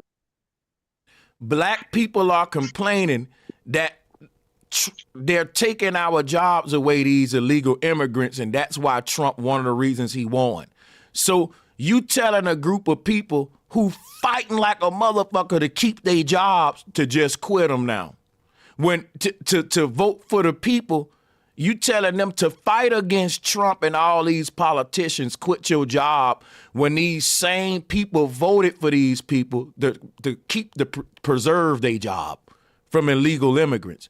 And so that's why I said we need to have a political conversation first, and we need to crawl before we walk. Because if you got people going to the ballot box, you ain't finna stop them to not clock into their job if they can't stop voting. Good luck trying to tell a person to quit their job if they can't even quit voting for Trump or voting for Kamala. That's why I say I got to meet them at the ballot box before I can even to get them to do any kind of boycotting or resisting or revolting or any kind of way. We can't even get them to stop voting. I think if you want to see if you can get them to do any kind of big move like what you saying, try with some small. See if you can just get them to stop voting. If you can get them to stop voting, then I'll be convinced you can get all these niggas to, you can convince them all to quit their damn jobs. But I started off with the first thing. A lot of these niggas we're going to eliminate. No, I'm not with you, bro. I'm not with all that talk. Mute him, man. Go to somebody else. I don't got to kill no niggas to get my agenda done. That's crazy talk. Guess what I got to do? Leave them niggas alone, get them up out my movement. You ain't one of us. Disown them. I ain't up here promoting like, you know, that's, to me, that's just too fucking far, man. Come on. Yeah, exactly. And hey, how y'all feel about this? I think our reparations going to be more in opportunities than a check that's going to be cut to us. I think we have a better chance in working towards better opportunities in a level playing field that we obviously don't have in legislation than an actual check being cut. So that's just my opinion on it. And I think we do that based off of obviously education, pushing for obviously not having a free carte blanche for police to do anything they want to do to us, you know, with the free immunity or whatever. But outside of that, obviously, it's millions, tens of millions of people. Literally, when I go to get chicken from Hangry Joe's, the people behind the counter, I know they don't got papers. You see what I'm saying? And that's everywhere I go. That's a real life statistic. And everybody can do that. And I know y'all seen the same thing in the majority of the places y'all go to purchase whatever y'all purchase, right? So hopefully when they do what they're doing and those jobs open back up, the niggas have the wherewithal to go get those jobs. Hopefully the minimum wage will be boosted up. So we got to pay attention to that. So what I'm saying is, don't keep looking for a check for reparations. I'm not saying we are, but people listen. Don't look for a check. Look for the opportunities that's going to get us back on a level playing field, and that's how we take back our land. But yeah, y'all got it. Me myself, I love you, bro. And let me say, they'll never level the playing field for us. Y'all keep thinking it's a chance that they gonna agree. I'm just trying to get some solutions, my G. I feel you though. My bad. Yeah, they're not gonna help us at all, bro. If we don't help ourselves, we helpless.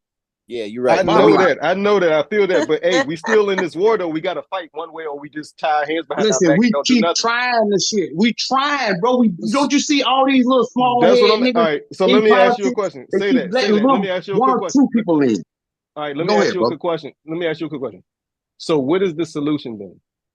Now I don't like this. But you know what I don't get. Let me answer that, right? When we come up here with the FB8's energy, telling our people we gotta quit voting, they still ask us what the solution is. And I'm gonna tell you why.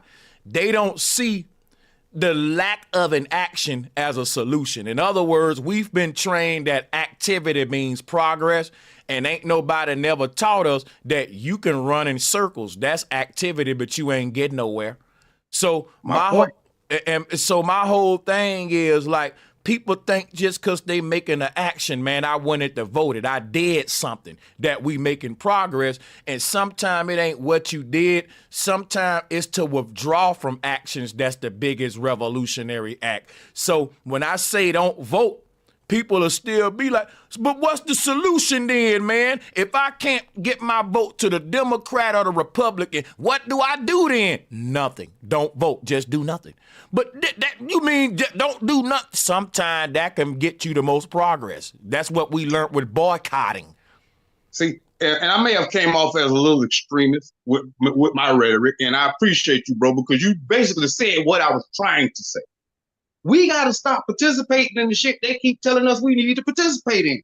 You keep wanting to be a part of their society, their game, their system, their politics. you're never going to be accepted on a level playing field. They'll never look at you that way. Stop trying to think that they will. The only people that, just like the brother said earlier, and one of y'all said earlier, we got to come together and figure out, we got to talk to each other about how we're going to figure this out. Because asking any other body, don't nobody give a fuck about us. That's just the blood raw truth. Don't nobody care. Yeah, that's easier said than done. Go ahead, Queen. Yeah. Go ahead, go on. Let the lady speak. Yeah, you're right. You're right. You got the flow. You got the flow.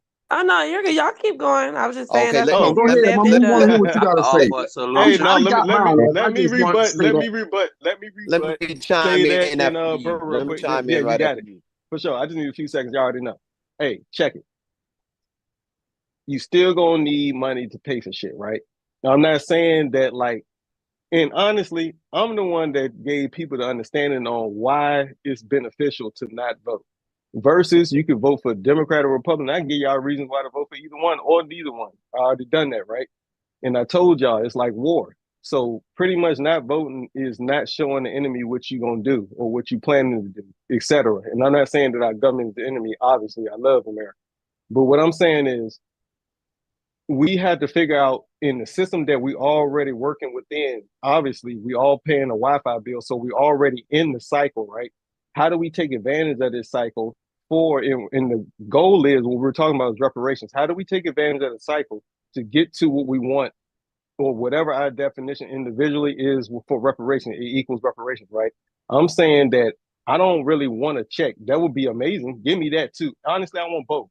Give me that and give me the opportunity to put us on the level playing field. But they're not going to give that to us. We have to work within the system that we're already in to make that playing field level.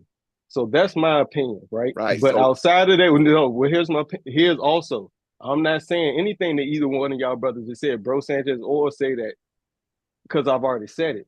Obviously, I didn't vote, and I told people that, hey, I write my own name in if I do vote.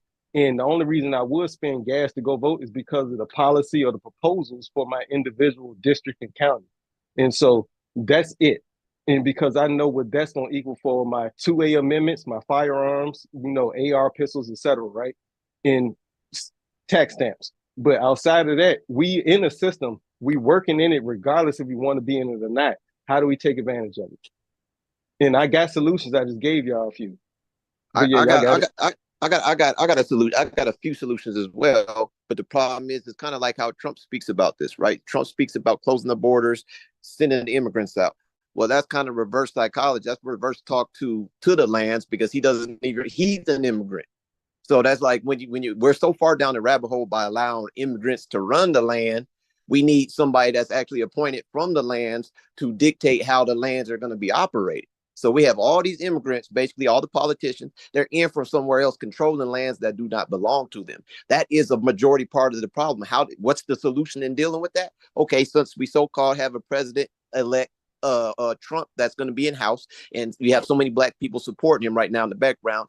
Let's see what he can do for the indigenous people to the lands. If there's nothing that he can do for the indigenous, and I'm not talking about reparations, I'm talking about the fact of the matter is, like Sanchez was saying earlier, they broke into our house, they put us out, we still here, they still here, they control our house.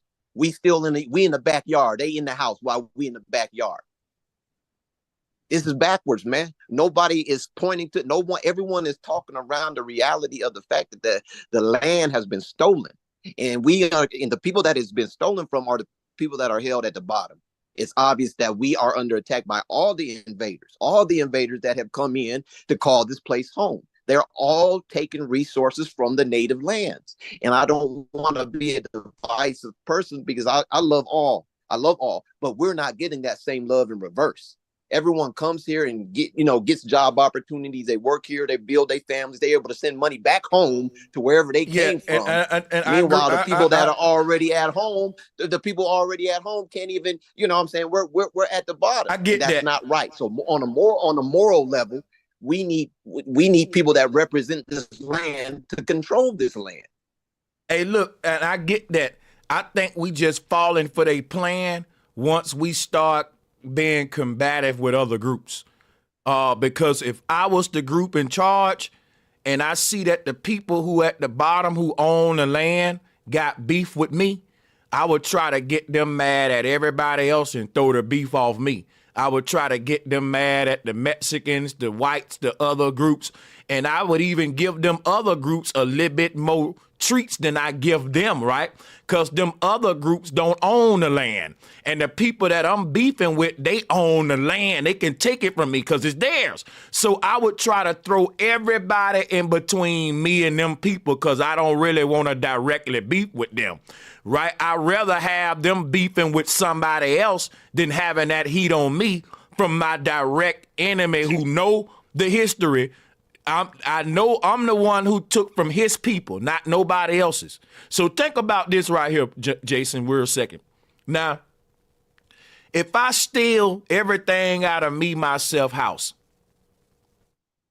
and I see me, myself trying to come confront me for his possessions.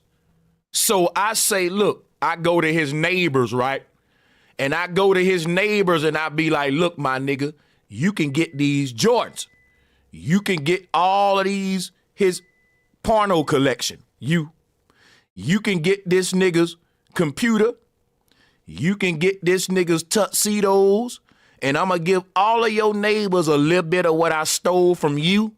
And now all of us going to work together against you. Why? Because I stole your shit. I don't want to give you your shit back. But if I got to give your neighbor a little bit of what I stole from you, just to not give you all of your shit back, then I'll give your neighbor them Jordans. And I give the other neighbor, and we see the neighbors getting stuff. We see other groups getting some of our what's due to us, and we never get nothing. And this is the mentality of the people in power. They stole it from you.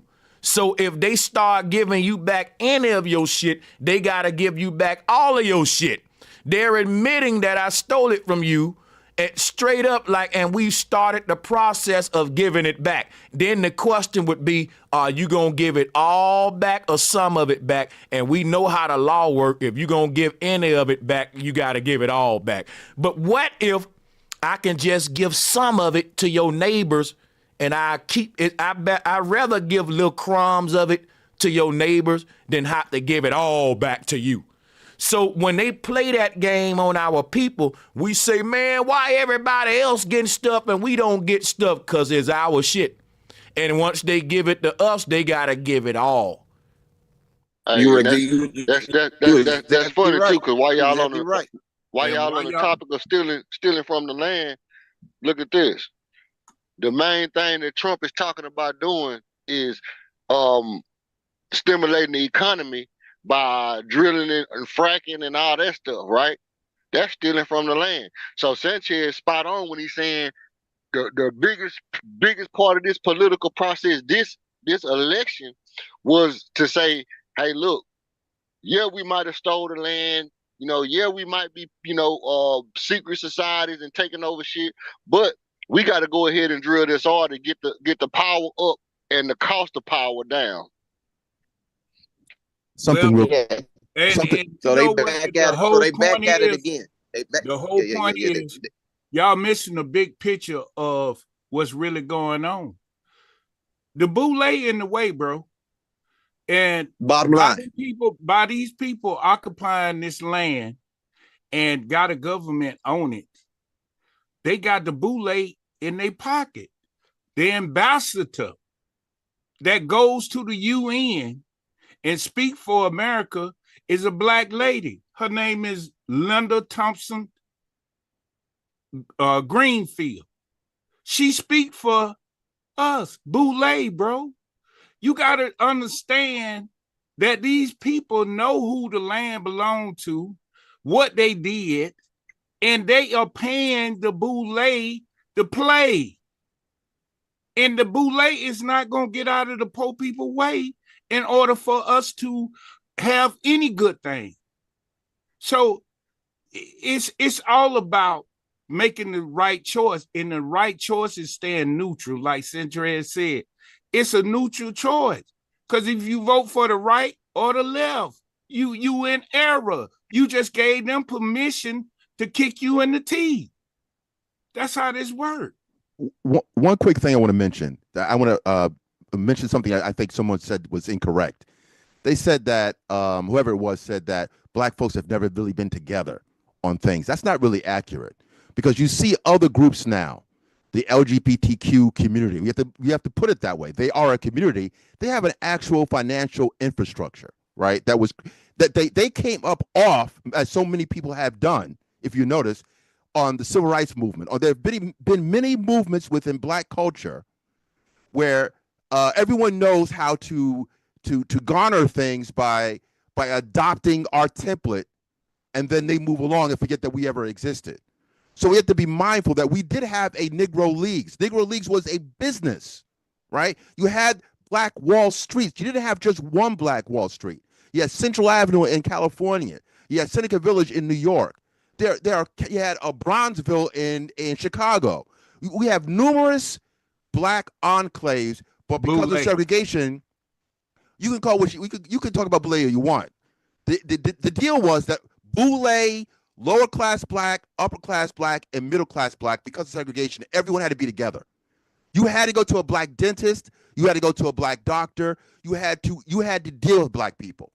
Even with immigrants, occasionally I have used immigrants to do work for me. Occasionally, because I do try to be intentional with black business, right? But I notice that the foreign guy, when he needs somebody else to go to, he goes to another guy that looks just like him. Black folks don't think this way. We used to think that way. We're acting. Hold on. I'm gonna land a plane. I gotta make this point. The deal is, we gotta stop acting like this stuff is brand new. It's not brand new. We have done it before. We have circulated the black dollar at one point. Why all of a sudden the Japanese man, the Italian man, even the Latin man knows how to circulate his money? Somebody talked about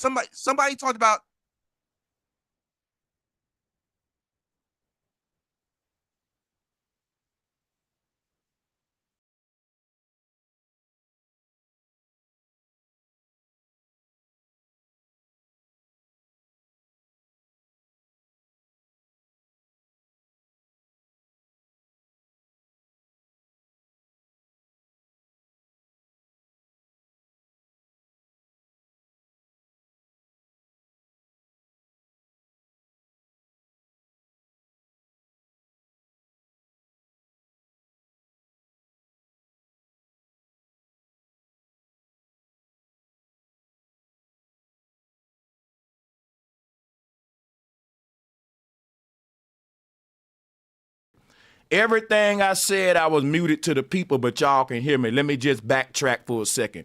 What I said was, everything he pointed up ain't a problem for the black consumer. That is to blame on the black businesses. Because these black business owners, when they work for the white man, their mentality was, I gotta work 10 times harder on this job to move up because I'm black and I gotta get noticed by this white man. Then when they get a black business, they want my money just because I'm black. They don't feel like they gotta compete for my black dollar against that white man. They feel like I should just shop with them because they black, and they should just, like Kamala Harris shit, you should get my vote just because you black. But they think the same way with the black dollar. You should get my dollar just because I'm black and you black. Nope, if that white boy got a better deal than you, he's getting my dollar. You gonna have to compete, niggas, and you gonna have to miss me with that, man, we black shit. Because guess what? That Jew gonna offer his other Jew a better deal than any other race can give that Jewish man. I hear what you're saying. I guess my issue ain't no is, buts behind that. Niggas gotta compete. Look, I work for, I have a job, right? I work for a corporation. I'm not going to say who owns the corporation, but you can guess. I deal with a certain ethnic group where I'm able to see what they do up close. Up close. We're not in the same universe with these people. I've been given instructions. Listen, you need to do so and so for this person. I mean, look, I'll just say it. This person has a certain synagogue, yada yada yada. I need you to do X, Y, and Z. I've been told, I say, wow, these people really care for each other. I'm given instructions like, this is my home girl, and home piece, so to speak. I'm giving you instructions, protect this person. And that be on the surface, brother. These folks kill each other and do everything we do too. We gotta be. Yeah. Look, I hear what you say, but we can't go to the negative. There's a general. Ain't nothing negative about telling a black business owner you gotta compete just as hard for the black dollar as the white man. I agree with you. But I'm telling you, there is a kind of general plan that they have. There's going to be people that aren't going to do you right within your race, right? We understand that. But we will go to another white person. A white person screws you over. It's not going to stop you going to another white person. He's given that benefit. Black person, if the one black person screws you in business, I'm not going to do business with a black person. You know what? I'm going to tell you why. I'm going to tell you. Here's why it's like that, though. Because the black person, think about what I just said. A black person if I hire a black mechanic and my car's still messing up, right? Now, look, I'm going to be more harder on him than this big old tire company owned by this big white corporation. Why? Because he's going to want me to be softer on him for being black, whereas the white man company don't give a fuck. They saying customers is right all the time. They got all kind of ways to fix it, make it right. Now think about this. Why am I going to be more harder on the black man? Because I'm going to say, bro, I don't think you would have fucked my car up if I was a white boy. If you was working on a white man's job, you would have been saying, I gotta work 10 times harder for this white man. Ain't no room for me to fuck up. See, Billy can mess up on a job, but my black ass can't mess up one time because they gonna fire me. Why don't you have that same mentality when you fix my car and I'm your black brother? That's why when you fuck up one time, I'm a bitch like a motherfucker. Because you wouldn't have messed up if you was working for that white man. Because you automatically saying, I can't mess up one time. I got to work 10 times harder. Then when you fix my car, you work one time harder. And I'm saying you was already working 10 times harder for the white man. Just keep doing it for your own people. You'll really fuck the game up then. All right, look, I hear what you're saying, but I think... Let me chime in Man, right ain't no way they can lose with that mentality, especially when they already doing it for the white man. But we don't have shame anymore. But listen, we don't have shame anymore, though. That's the issue. The issue is we got to bring back some shame. See, old school. I'm telling y'all right now, the problem you gonna have with black businesses and contractors is, my bad, man, I fucked it up, but nigga, we black. I'm a black business. See, I don't like that. Because if I go to the rich white company and he fuck up, I'm sorry. How can I make it better? Customers first. See, that black shit make me got to get the shit in. And I ain't saying every black business. I'm just saying I'm pointing out something that's real and that the black businesses know sometime they just don't got good service and good products, and they want to say, well, man, we don't support each other. Bro, make your shit still compete. You need to be competing with. See, these black businesses will be wearing Louis Vuitton and Gucci and shit. And I'm saying, look, you see how you like quality fashion? Why you trying to sell me some bullshit and just say, well, I'm a black company, so shop with me? When his shit... No, Sanchez, you're right. You're 100% right. Look, I work for a white company that's run by black people. And if you go into the same company in any white neighborhood, it's ran way better than it is where I'm at, where it's ran by black people. You know what I mean? You got people that cuss you out when you come in and everything ain't like it's supposed to be.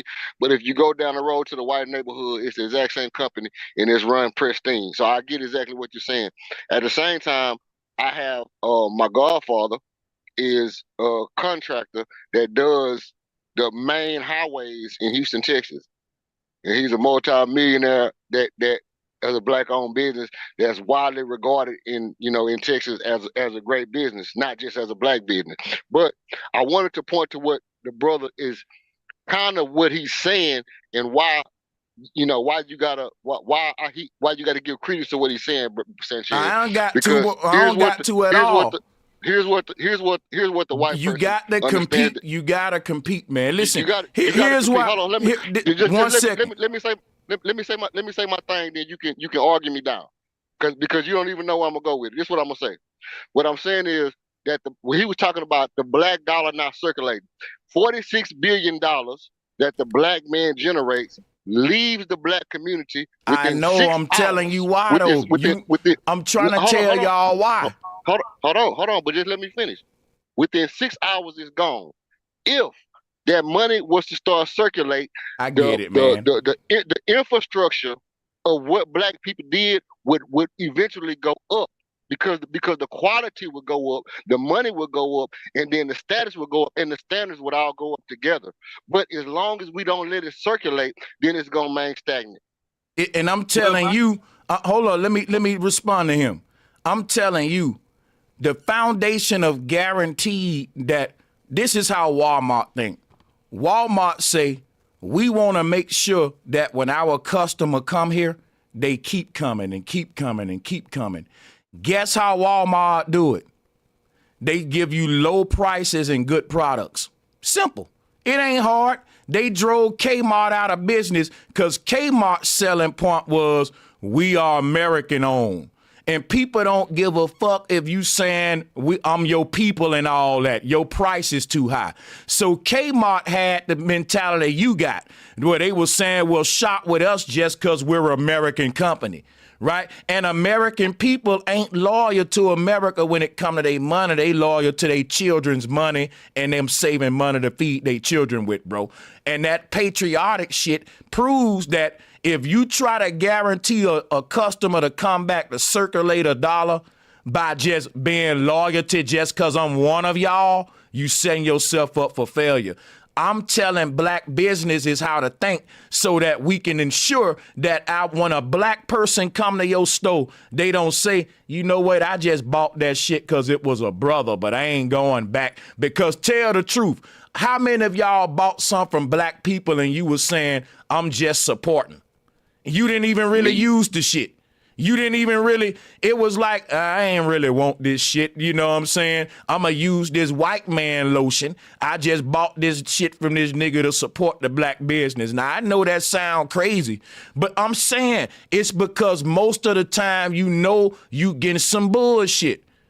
I'm just saying, man. And I'm saying the black economy of black businesses is so watered down because all of the black businesses is going in there with, I'm black, so you got to buy from me. No, you got to have, I let y'all talk. So let me land my plane. What I'm saying is ain't no way around, though, that if you saying, Kamala, if you want to get my vote, you just can't say you black and you cook collard greens. What are you actually, how can I benefit for you being in office? It's the same mentality. Now, I'm not just going to give you my vote just because you black. I'm still giving my power away, which is my money. Y'all being hypocrites now because I'm saying that same mentality I got for voting, black business owners should have it. Black business owners should be saying, don't buy from me because I'm black. You should buy my shit because it's a good product. Same thing they holding Kamala to. Don't vote for her because she black. You should vote for her because she's good. She's a good product for your people. She's a benefit to you. Why can't I have that same mentality? If it's good, right? That's right. Real quick. So I got an idea, all right? When you said something about, it's true.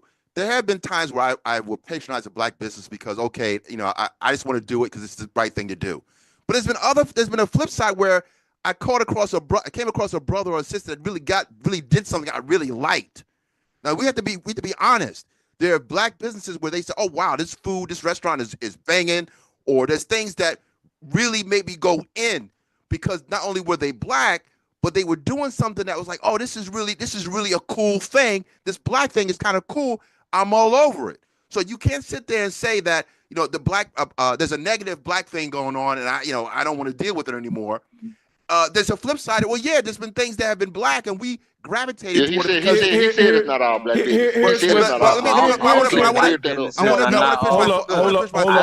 Hold up a second. Bad white business. Hey, man. Terrible. Hold up. This is what we got to realize, bro. Black people are just getting into business ownership when it comes to America, right? And I'm telling you, when white men opened up their businesses, they wouldn't compete with black people. They was competing with other great white companies. Black businesses don't have no competition among themselves, which would drive prices down. When you got big white corporations competing with each other, they saying, I'm gonna set my prices low and I'm gonna make my product better. If we really cared about the future of black businesses, we would create a stressful environment for them to operate, and that would ensure that you are always in the spirit of competition, what drives America. Meaning you can't be off guard, because the moment you do, your product will flop. This gonna ensure quality like Hennessy, Cognac, you know, the big brands that's been around forever. If you are an upcoming group that's just hopping into business ownership, the only thing you got to offer your people is a good product at a low price, because we don't know you. So if you coming in this bitch just saying, yeah, man, you do know me, I'm black like you. Guess what I know? If you're a black cognac company, I'm gambling when I drink your shit. I don't know if it's good or not. Now, you can charge me out the ass for it, but if I drink it and it's not worth the price, and you just saying, but you supported a black business, guess what? You got a one-time buyer.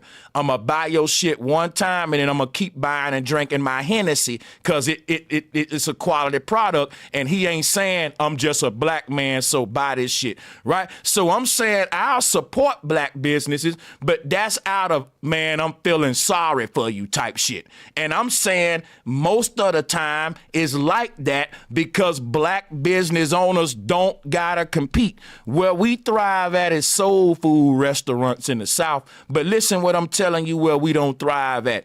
Name me 3 black-owned fashion companies right now, because I know several of them that ain't gonna take off, because we still wearing Louis Vuitton, we still wearing Nike. Guess what? When you talk about circulating your money, all this, then you got to think about the shit that black people buy the most. We buy shoes, clothes. We like to keep up with the Joneses. But the shit we sell, guess what it be? RGB shirts, oils, deodorants, African soaps. I'm like, wait a minute. I just bought an African soap from a nigga who had on a Louis Vuitton outfit.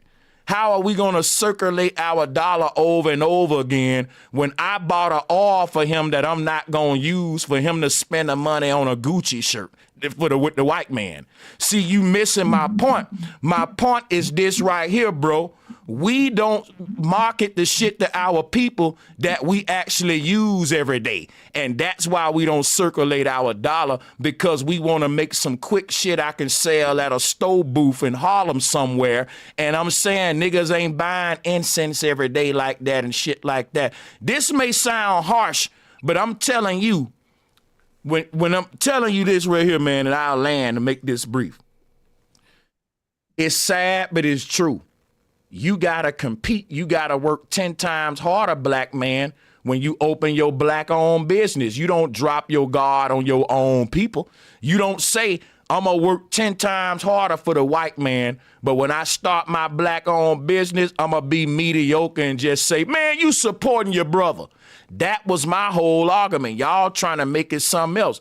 I've supported a lot of black businesses, and I was a one-time buyer.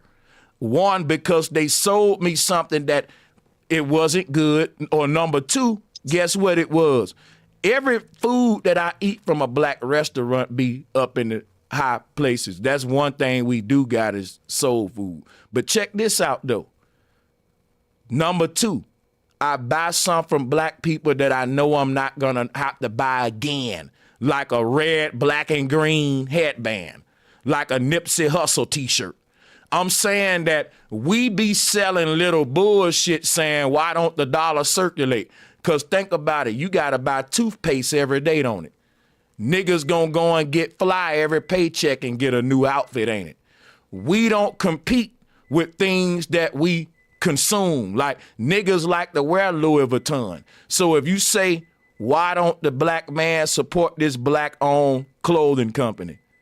Ain't nobody trying to compete at the level. I'm saying most of the black businesses aren't are staying in their little box lane. They not trying to do nothing too risky, you know, and they taking the little money that they making to enrich white brands is what I'm saying. I'm giving you the reality of what's going on versus the fairy tale we paint when we get the microphone. And I agree, but I also disagree. I think it's a psychological thing that we don't band together. And in the 70s, they made us consumers, and they made us depend on them. Everything we get, we got to buy from Walmart. We got to buy from Lowe's, Home Depot. We don't make products anymore. We don't have the creativity like we once had when this brother was talking about we had Black Wall Street and all these things. But it's not in our benefit to circulate in the communities that we live in, because there's no product that we can buy that we need to survive or succeed. So that's why the money don't circulate. And the other reason is these people, like the Jewish community, they on a G code. They deal with each other before they deal with outsiders. We don't have that mentality. We deal with everybody. We accept everybody. We do everything, which is fine in its place. But the whole thing, when it comes to money and consumer, we don't band together. Look at all the basketball players, all the football players, all the people that got big money, and you ain't heard now one of them bought a team together. You ain't heard now one of them bought a warehouse or a factory or some kind of business hotel together to help the communities, because they ain't on that. Boule, I'm telling you. And that's what it is, bro. It's either that or the part we're not talking about. A lot of our best minds were outright eliminated by these people. This is the thing. We've had all sorts of wonderful ideas. We had car companies that were all Black. We had motherfucker building, we've been building shit forever. But our best minds, they either eradicate them straight like that, or they buy them out.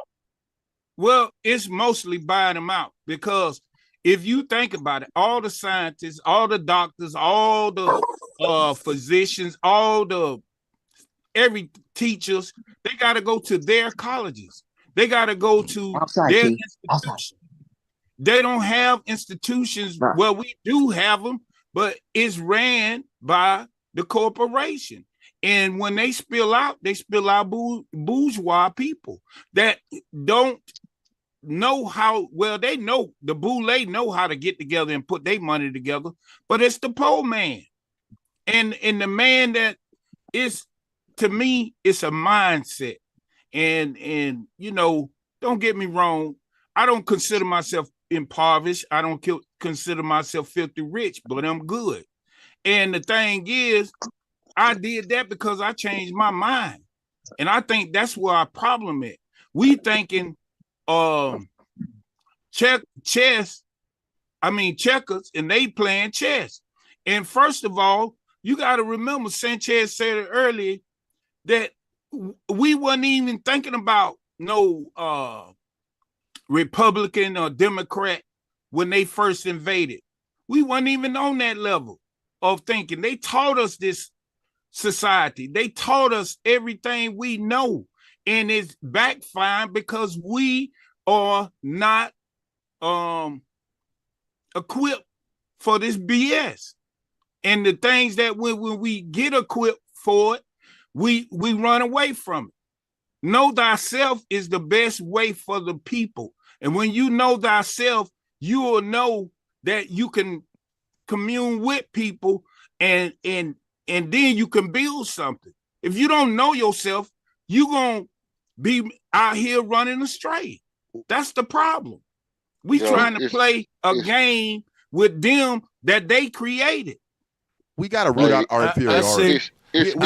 At this point, I'm gonna tell you right now how I look at the world, man. I may not want to fight, right? But if I'm born in the middle of a battleground, I gotta fight my way out of it. That's how I look at it. So everybody born in America, you're gonna play. You gotta play. You gonna play Monopoly. You got to play this game just to eat when your stomach growls, just to drink water when you're thirsty. So the thing about it is, man, you born inside of a game. You can play it, and if you don't, it'll play you. To me, saying don't play the game kind of give the vibes of give up. See, people don't want to play a game that they don't think they can win. I think we can win it, and I think we should. I'm gonna tell you, give up, Sanchez. I'm saying create another game. And hold on, and watch this though. Here go the thing. It ain't that you're creating another game. It's that you changing the rules to the game you born in. See, we can't think like children. When you losing at a game, you don't just say, let's make a new one. When you realize that the game you losing up got the rules rigged against you, guess what you say? Play me again, nigga, but play me fair. See, let me cook a minute. If I play a nigga in a game of basketball and he blow me out, and I realize he was cheating the whole time, I don't want to play a new game. I want to run him back, but fair this time, and I'm going to whoop your ass. I know the reason you was cheating because you can't beat me fair, so I dare you to play me in a fair game. You ever told a nigga, boy, I dare you to fight me fair and y'all don't jump me? That kind of mentality. Y'all jumping me because you know I'm going to beat him fairly if he cheat. See what I'm saying? That's what I don't want to play no different game because I know I can win at this one if you play me fairly. Because guess how the American game, well, guess what the American game is, y'all? The American game is this right here. If you work hard, you can play hard. Who work harder than my people? They can't beat me at a game like that. Now, we built this bitch. If the game is, if you work hard, you can have the American dream, I like that game. But just play with me fairly, though. Play with me fair. We're going to outwork you every time. That's why y'all couldn't play fairly. But we have to be on the same team for that. You keep looking for fairness. Game don't work like that. But for that game, keep looking for. I ain't gonna say that you look for fairness, you demand it. You teach your children that they born into a system of inequality. It ain't that I'm looking for fairness, I see inequality. So what it is America says this is the land of justice and equality for all. It ain't that I'm looking for equality. It's just that this land promised it to me, but all I see is inequality. So I'm telling my children, yes, I'm looking for equality because they said it was here and I don't see it. And it ain't the fact that I'm not just, I'm looking for equality. It's the fact that you got bougie niggas that want to act like America is equal and that black people ain't got nothing to complain about because we all equal. It ain't no racism. And when people go to saying it's equality here in America, guess what I'm going to do to debunk that? I'm going to go look for that equality. And if I don't find it, I'm going to say you're a damn lie. Ain't no quality out there. I checked in every nook and cranny. You need to be looking for it too, sir. Let's go. Hey guys, I want to add to this, build on what Sanchez just said about the equality and what I come to find as a real way you can beat the system, and that's playing the system by the rules that are actually given by the system, and teach those rules to your kids, not the rules you assume they to be or you would hope for the system to be. You play it by the real rules. Now let me give you an example. It ain't never a problem that we ain't making enough money. It's what we doing with our money. So we got to teach our kids and practice ourselves what are liabilities and what are assets. And I ain't talking about no big old assets like houses and stuff. You ain't got to start with that. The easiest way to really beat this system, follow me on this one, is to take that debt note when you get paid a debt note, which is a fiat dollar. When you receive that dollar, You take that motherfucking dollar and go turn it into a piece of silver or gold.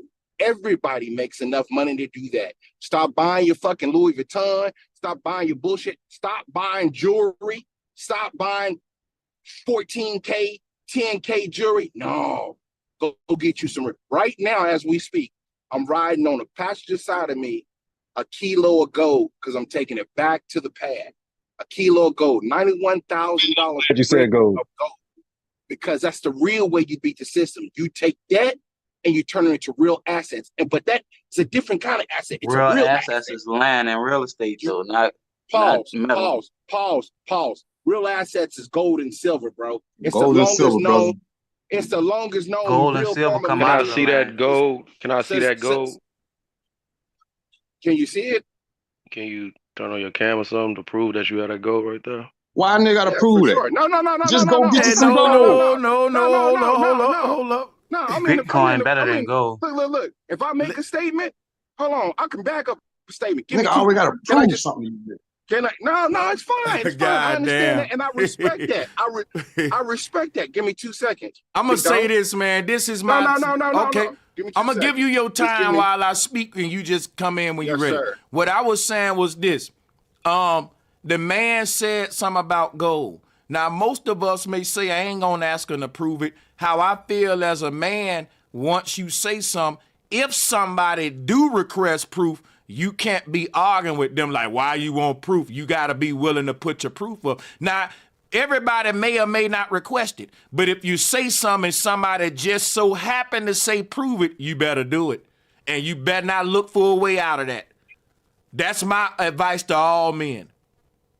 That's real fact. This ain't on my face. I don't want this on my face. Agreed. It's all good. And when he do pull it up, right? And when you do pull it up, there's a bigger argument. Go ahead. When you do pull it up. No, here's what I'm saying. There's a bigger argument about See that right there at is the gold, bottom? like they still own gold, like they do run money. Can you see Go that? ahead, though. Can you see that? Can you see that? Is that Yeah, we see, verifiable? Sean. I can see what you're showing. Go ahead and all the still. $91,082. You see that Okay. right there? That's a Swiss kilo of gold. Thank you. And all the I man appreciate told that, you but that's was all for I you thank to you. start Hey, doing it. Thank All you. he said was Thank for you to Pretty real start deal. doing it. Now But you want a watch nigga to this. show you. No, Now you- watch this no, though. don't start I'm gonna that, say bro. this though. Hold on. I'm gonna say salutes to what the brother Eric did, and to that man. What we just learned is how men should handle stuff.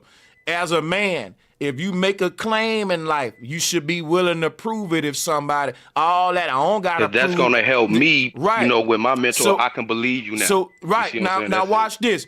Now I feel more like a student to this brother after that.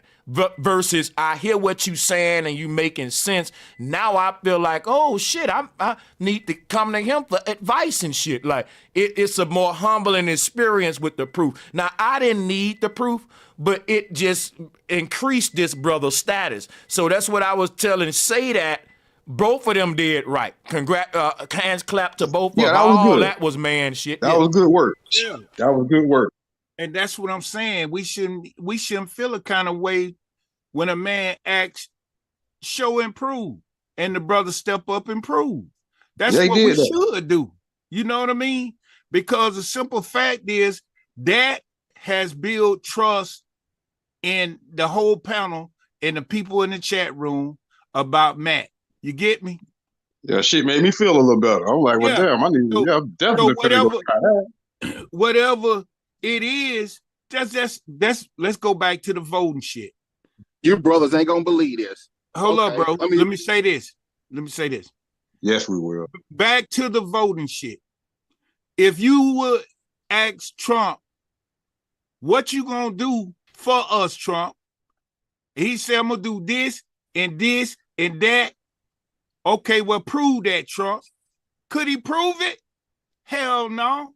Because his agenda ain't for you. It ain't for America. It's for the rich America.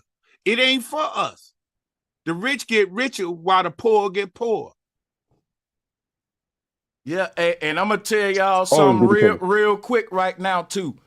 A lot of times that can go south, which is why I think the brother jumped in like, why he gotta prove it? Because oftentimes a brother get defensive when you ask him for proof.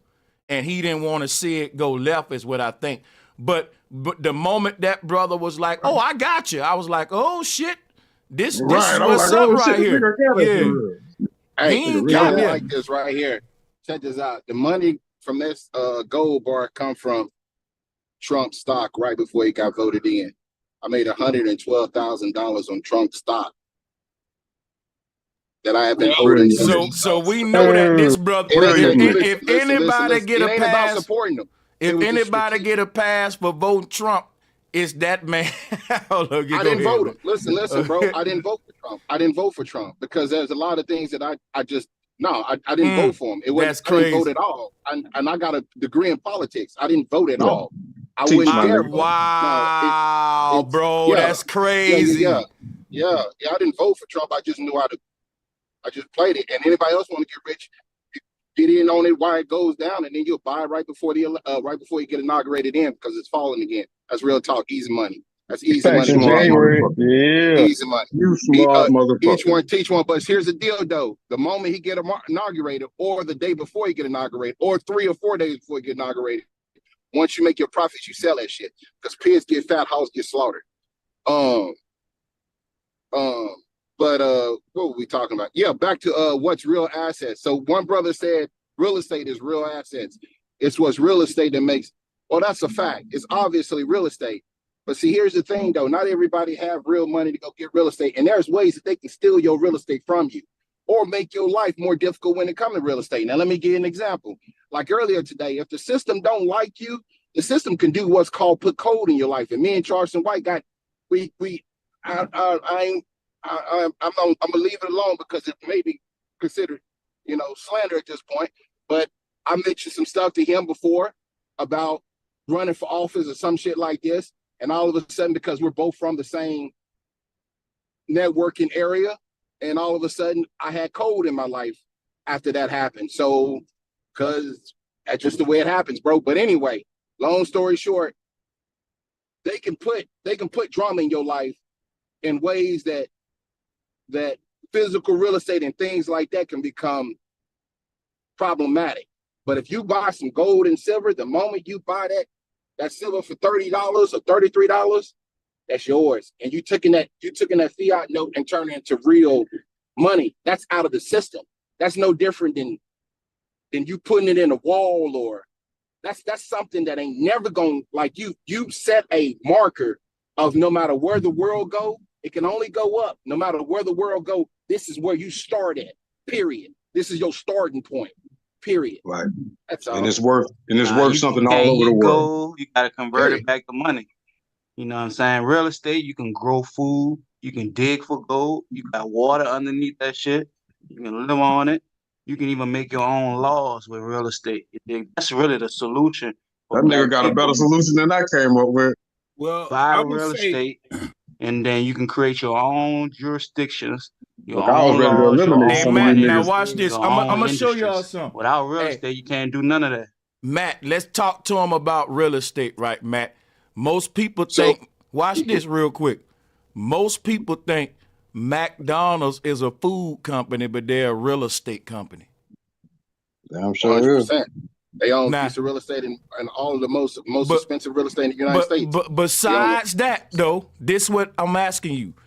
Can y'all articulate, because I can, on why McDonald's make most of their money off real estate and not nothing off food for real? Or can you just say they own a lot of land because that ain't giving us nothing? Go into it, because I'll tell you how. Real estate is based off location. Location. And, so that's the reason. And wrong. Is it from keeping minorities hired and they getting tax write-offs from the minorities being hired? Guess what McDonald's invented? They didn't really invent this, but they made it to how we see it today, something called franchising. See, this is what happened. Watch this, right?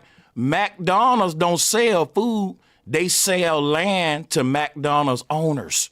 And the McDonald's watch this. The McDonald's owners then sell you food. The people at the top in the McDonald's corporation, guess what they're called? McDonald's real estate, literally. It ain't got nothing to do with food. And they selling land. What McDonald's is doing, they're like renting a space out to these damn, you know what, there's a whole movie on this shit. And I ain't gonna lie, I watched the movie where I learned all this shit. But I ain't saw the movie in a while, so I'm fucking the script up. But what's the name of that movie? It got the whole history of McDonald's in it. It's the whole story of McDonald's. That's how Trump got and I know, bro, I watched that movie. Shit one day? I watched that movie so many times because I was like, damn, that was my favorite Bro, you part. showed that shit one day on That your nigga channel, was dog. like, we ain't no food company, we a real estate company. And he broke that shit down and my eyes got open. I was like, whoa, that was fucking crazy. Like, if I ain't mistaken, crazy. bro, I think you showed that shit bro. on your channel one time. Yo, you buy the land that's going to produce the product. They said right? Yeah, my bad. They said the name of that movie is called The Founder. Go ahead. That's it. The Founder. And it's about the founder of McDonald's and man, it's about buying the land that's going to produce the product that you're going to sell back to the people. And whoever controls the land, and that's why I wanted to ask Matt, like about the gold and stuff, right? The gold, like the Federal Reserve, and we all know about that, how it's not being backed by actual tangible minerals, right? Which we consider to be valuable. And why gold and silver is valuable, we can go down a deep rabbit hole on that, because that goes way back to like, Anunnaki, Incan, and Inland type shit, right? But the key is, that's still part of the system, and we have to bank that the system's going to be in structure and still be running and have its foundation to even have gold to sell back. You see what I'm saying? To even be worth something. So what I'm saying is, like the other brother, it's about land, but how we get back there. I wanted to ask you, Matt, like, how do we turn that gold and get gold into getting land that actually produces the stuff that we need to eat, or producing the actual schools or the land we can build the schools on to teach our people how to build cars, et cetera, in the actual resource, because all these other collegiate resources that we go to school to pay for, it comes after exactly. We got, what they said that we got the most oil. But y'all see my point. Listen, I hate to say this, and it's gonna sound crazy. This is where the future going. If you still trying to compete in a capitalistic system, then you saying I'm gonna get land to start businesses that's gonna mine resources off of my land. In my opinion, I think those days are gone. I think if you're getting land for natural resources, it's for your family to survive and live off grid. Because if you really want to capitalize off land ownership in the future, you would probably mine Bitcoin on it. You would probably get computers on it. You would probably terraform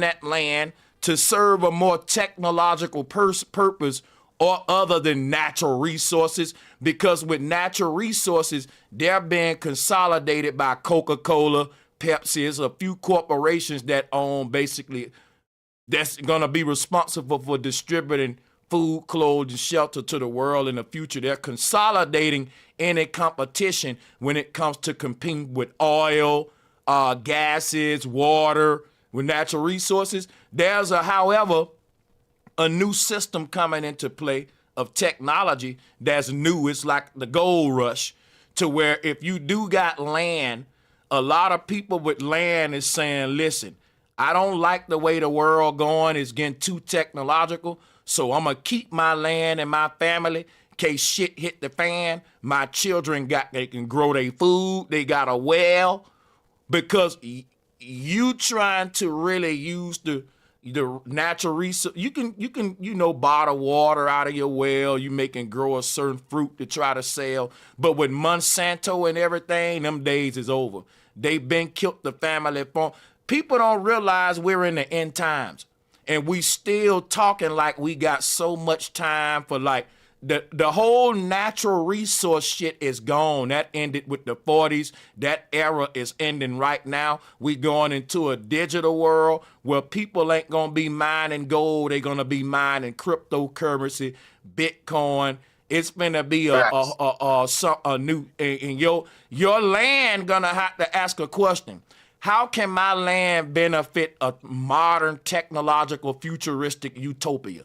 And other than that, if you got land, don't even try to compete with this system. Keep your land for natural resources in case shit hit the fan to save yourself.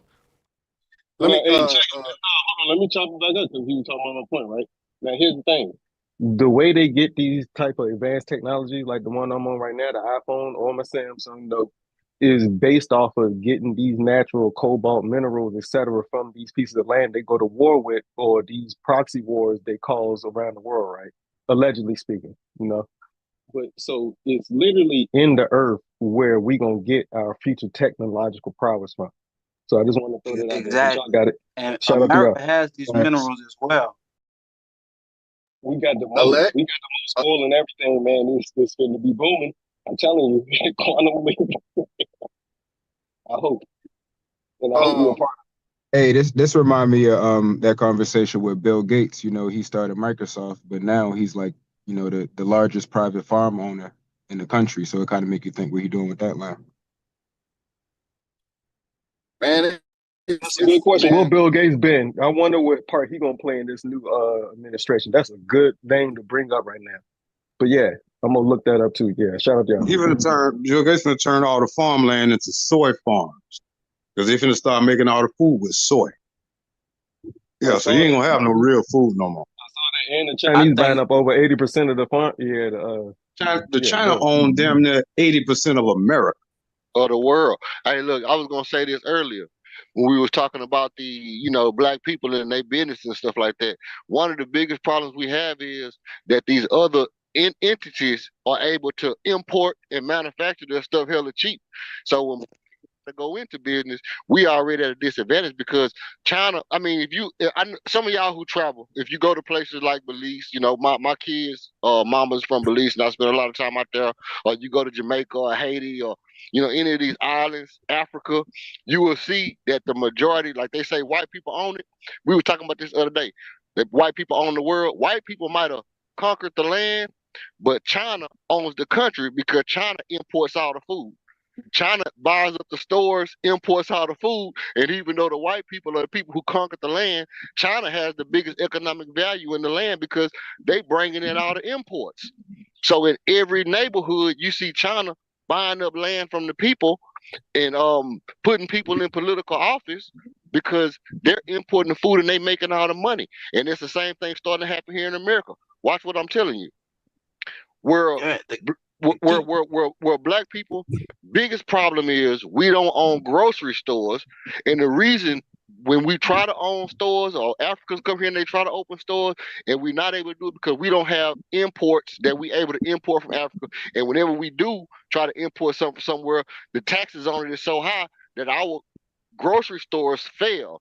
India, China, when they importing that shit at dirt cheap prices, and their grocery stores will thrive. Why shut that down right now? Trump is going to shut all that down. Promise you that. It's going to go reverse. He going to shut a lot of it down because of the tariffs or whatever. Hold on, let me finish. Because of the tariffs and all that stuff, he's going to try to put up. He's going to shut some of it down. But here's the thing. China has such a stronghold on America because of the fucking deficit and money that we owe them. It's going to be hard for him to stop the imports. He can put tariffs, and like he said, what he'll do with the tariffs is this. He'll put a tariff on the company, but then he'll turn around and say, you don't have to pay your taxes on your tariffs if you build your factory in America.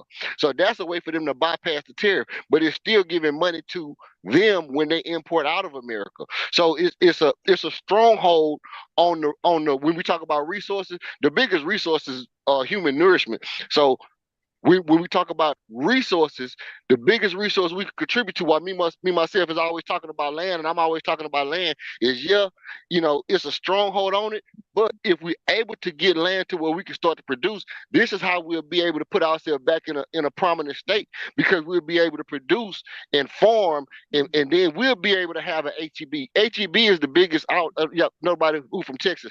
HEB is one of the biggest stores in Texas because they get all their food from farmers in Texas. If we was able to have farmland to where we can support our grocery stores, and we wasn't living in dry areas, what they call them, red line areas, to where we don't have no food unless you go to the convenience store to buy bread for $4. They call them food deserts. Yep. Food deserts, yeah, right. If we was able to support black-owned grocery stores and convenience stores, we would be able to put ourselves in a better economic situation. That sounds good. That sounds the good. key about land, though, right? It's a plan, man. At this. I'm gonna drop this gem on y'all about land. That's how Trump able to charge tariff. You got it's Michael because Jordan. of the land. You got all and these taxes. people. You could do the same and thing they with are land. not. If you they own are land, not doing these things right now in order to stabilize their lives or the economy. And you got people that got the wealth to do these things. They ain't even touching this stuff. Because the simple fact is, this thing is set up one way, and the so-called government is got all these little baby corporations and letting people do business over here, and feeding their pocket while we sitting around wishing, hoping to make moves like that. These people got the resources to do it in America. It's so many millionaires and billionaires in America. Why? And it's some black and white, and they ain't doing this thing. Why? Because the key is, if you own property, then you can control the whole area. People can't pass. If somebody got to get through your land and go to another area, you could charge them a tax. Just like you got people on land where the boats dock at. And guess what? The boat gotta pay a fucking toll every time they pass right there. You know what I'm saying? That's how America able to charge tariffs and make all these laws, because they own the land. See, if we own land, we can create our own jurisdictions, and the churches don't pay taxes on their land. So we create a religion. We can own our land outright with a allodial title, and then really use those resources. You know what I'm saying? Like, you can't come past this land unless y'all pay. You live on this land, you gotta pay a tax. We own the land. This brother here making some sense, man. Pause. Let me speak on this. I'm actually a realtor. That's incorrect. That's terribly incorrect. I'm a realtor also. Well, I'm a realtor that owns over $3 million of land in multiple states.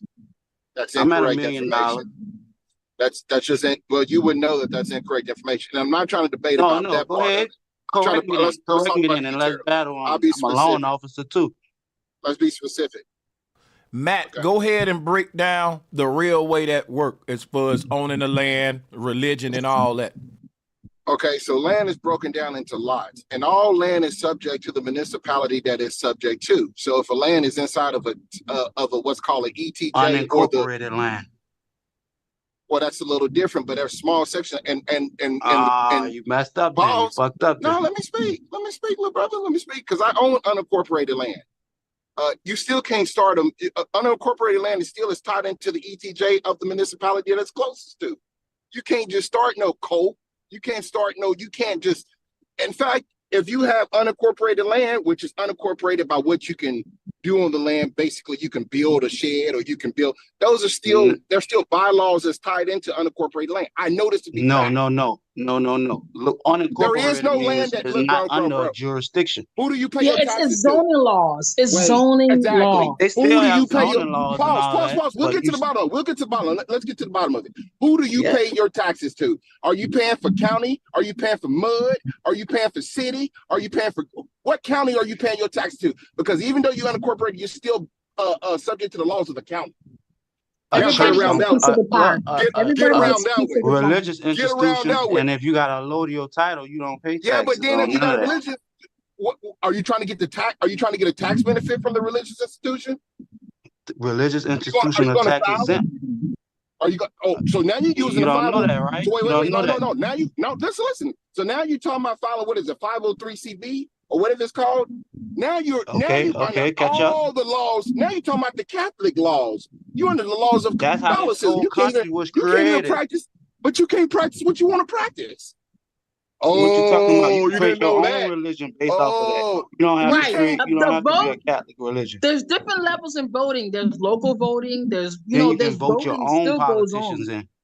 Bro, you can't, man. I can't even have this conversation because you're just being squirrely, and you're not respecting the fact that I'm telling you that there's county laws and bylaws that you cannot practice what you want to practice. Now, if you just say yes, I can, then you're just being squirrely. Like there What has to be a about the certain amount of Amish? like. What We about got to the be on Amish apples and and apples. They're getting the cracked down Jehovah's on so Witness? hard, bro, and they've been grandfathered in, but Amish are getting cracked down on so hard, and that's way What out in about the Kansas. Indians that got unincorporated land?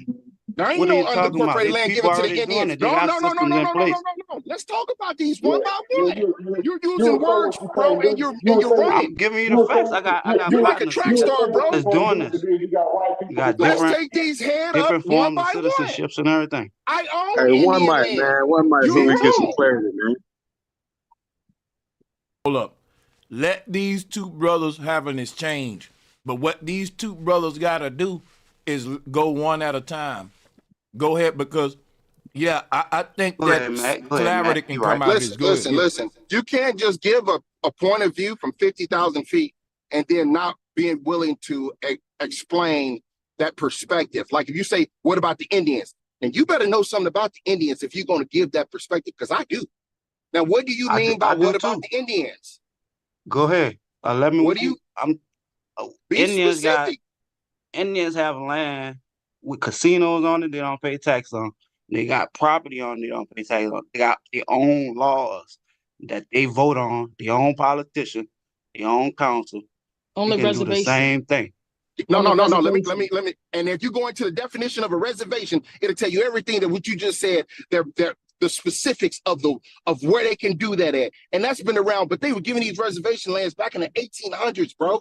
Like this, you're not talking about something they were giving like starting in 2024, bro. You're talking about something that happened. Let me go. I'm gonna let you finish. I'm gonna kill you with that. Can I They just say still got something? land. Can I They just say still got something, land Bible? that they give called homesteads. You can go in unincorporated No, land, bro. and Everybody they'll get a give you a homestead. homestead.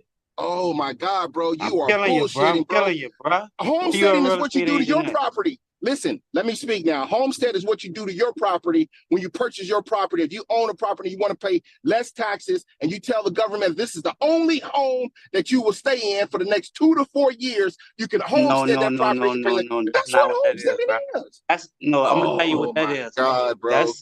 That's when you exempt for being a homeowner, bro. That's I just You're did not that. I exempt. know You what still that is. got to That's pay not a taxes. homestead. Bro, no Google one it, is man. exempt from Google taxes. it. I invest, man. I do this shit for real. You Oh wrong, my boy. God. Listen. Okay. Are you saying That's that a you exempt? homestead exemption. Oh, That's okay. what you're talking about. But it's still homesteading Boy, your you property. tripping, boy. You Okay. off. So what are you That's talking a about? homestead exemption. Come on now. What are you talking about? I'm talking about a homestead. I'm just gonna be quiet. Prove me wrong. Before we move any forward, let me do some. Everyone that sent the super chat, I fucking appreciate y'all, man. Let me give a shout out to You're my right. You sister gotta Von send Hall. buddy. Yeah. So Hold you up, gotta y'all. support the. Hold on. Let me call them out real quick and read them. I got you. I'm gonna throw it back to you. Shout out to Von Hall. You are truly touched by the ancestors. Thank you so much. Hey, and welcome to the channel membership, HITC. Welcome to the Fedora gang. Thank you for pledging the membership. Shout out to everybody, man. Astro 40K, appreciate the love. All my ancestors buried in U.S. America said individuals in a group ran system, only the individual will win while the group suffers. Now, that right there is powerful. Salutes, man. I appreciate all of the super chats and appreciate the new members. Welcome to the Fedora gang. Take the mic, Matt. Think you was landing your plane telling us about how this land thing really worked, because I thought if you had a religion, you can kind of do what you want to do, like in Utah and stuff, but that ain't the case, is what I'm hearing now. Go ahead. I apologize for sounding a little overly emotional about it. And maybe he knows something that I don't.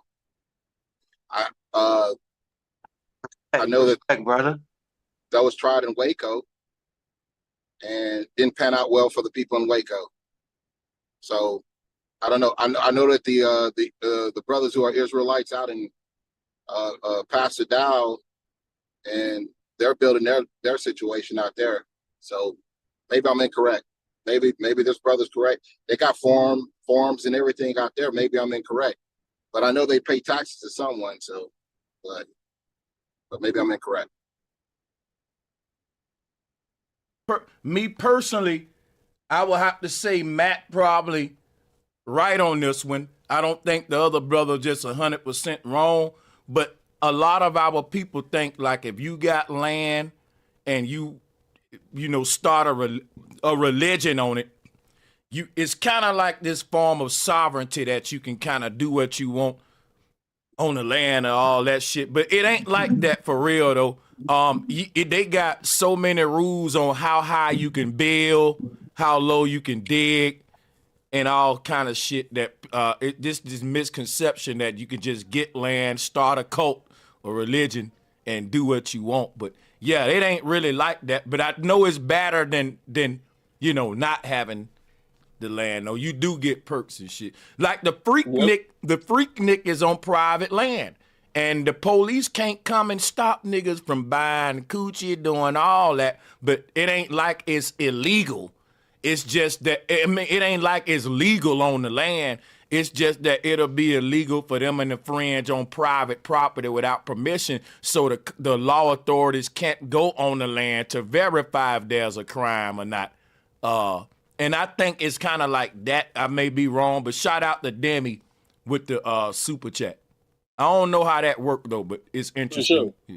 And let me throw this out there. Homestead, when I think of homesteads have to have a certain type of land barrier, and they have to have either cattle or they have to be producing a certain type of produce for it to even be established. You have to have an established foundation for something else besides your home for a homestead. So that's another factor for that. But yeah, y'all got it. I think and look, his wife on his land. I want somebody to explain to me this is what I really want to know in a nutshell, because I don't own land. What my family do, but I don't really know nothing about it and all that and shit like that.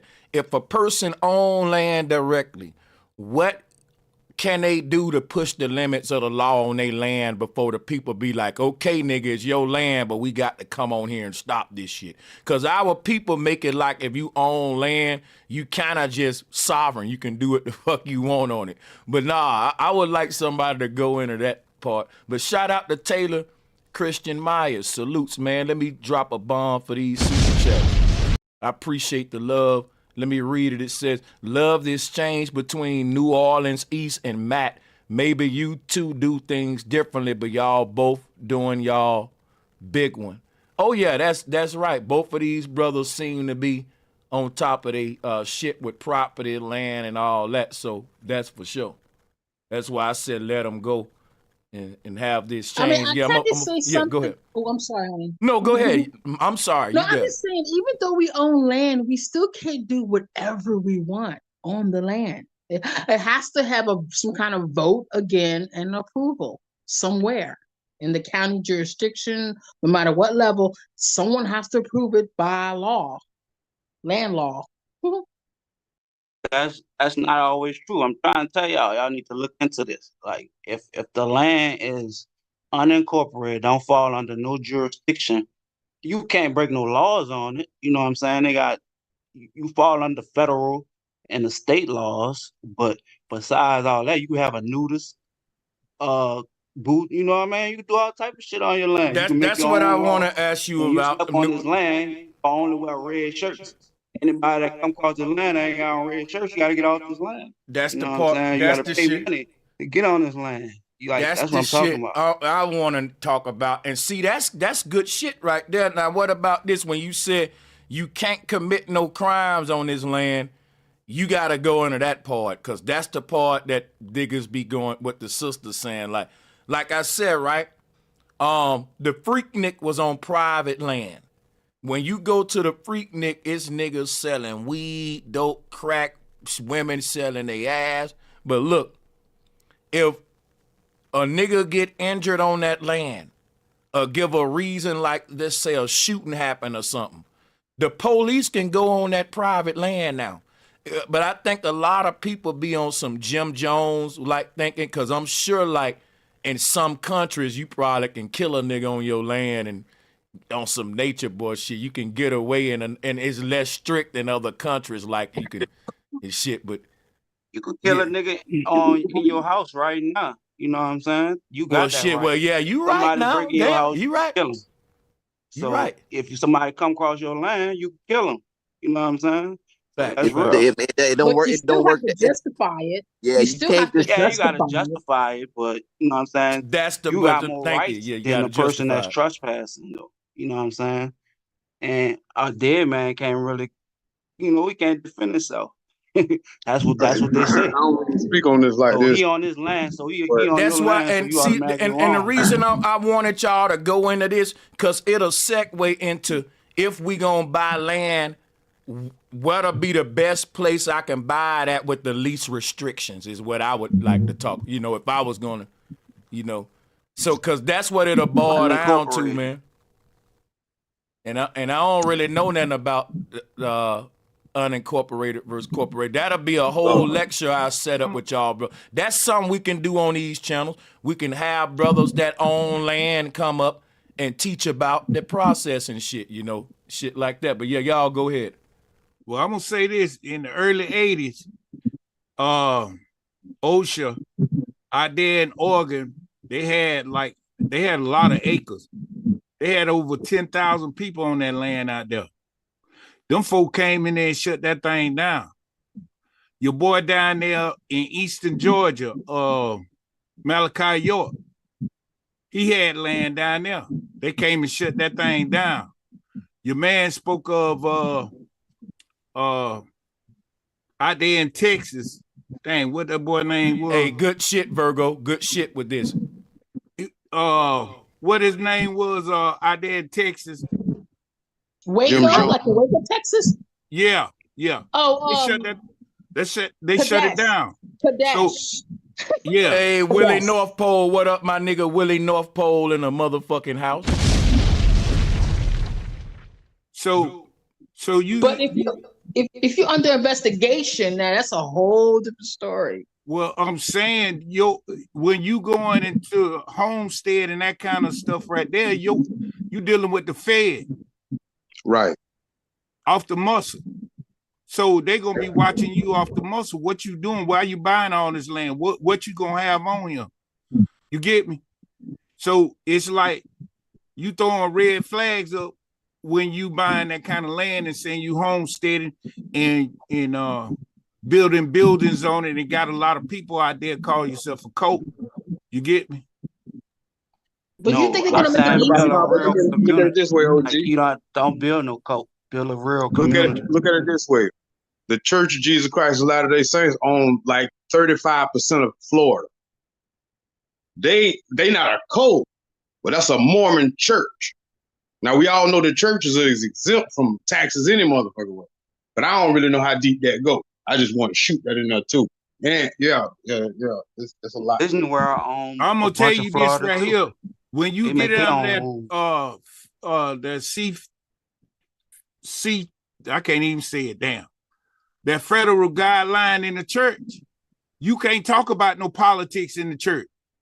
You can't talk about certain things in the church if you're gonna continue to have that establishment and get that check.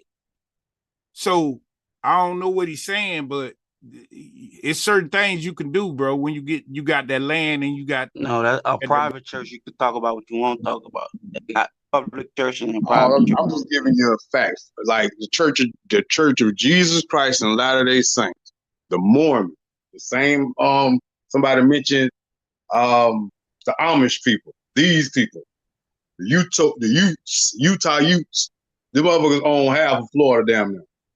Yeah, but they under a guideline though. You ain't finna go in no church. They ain't finna come in there with no stupid shit.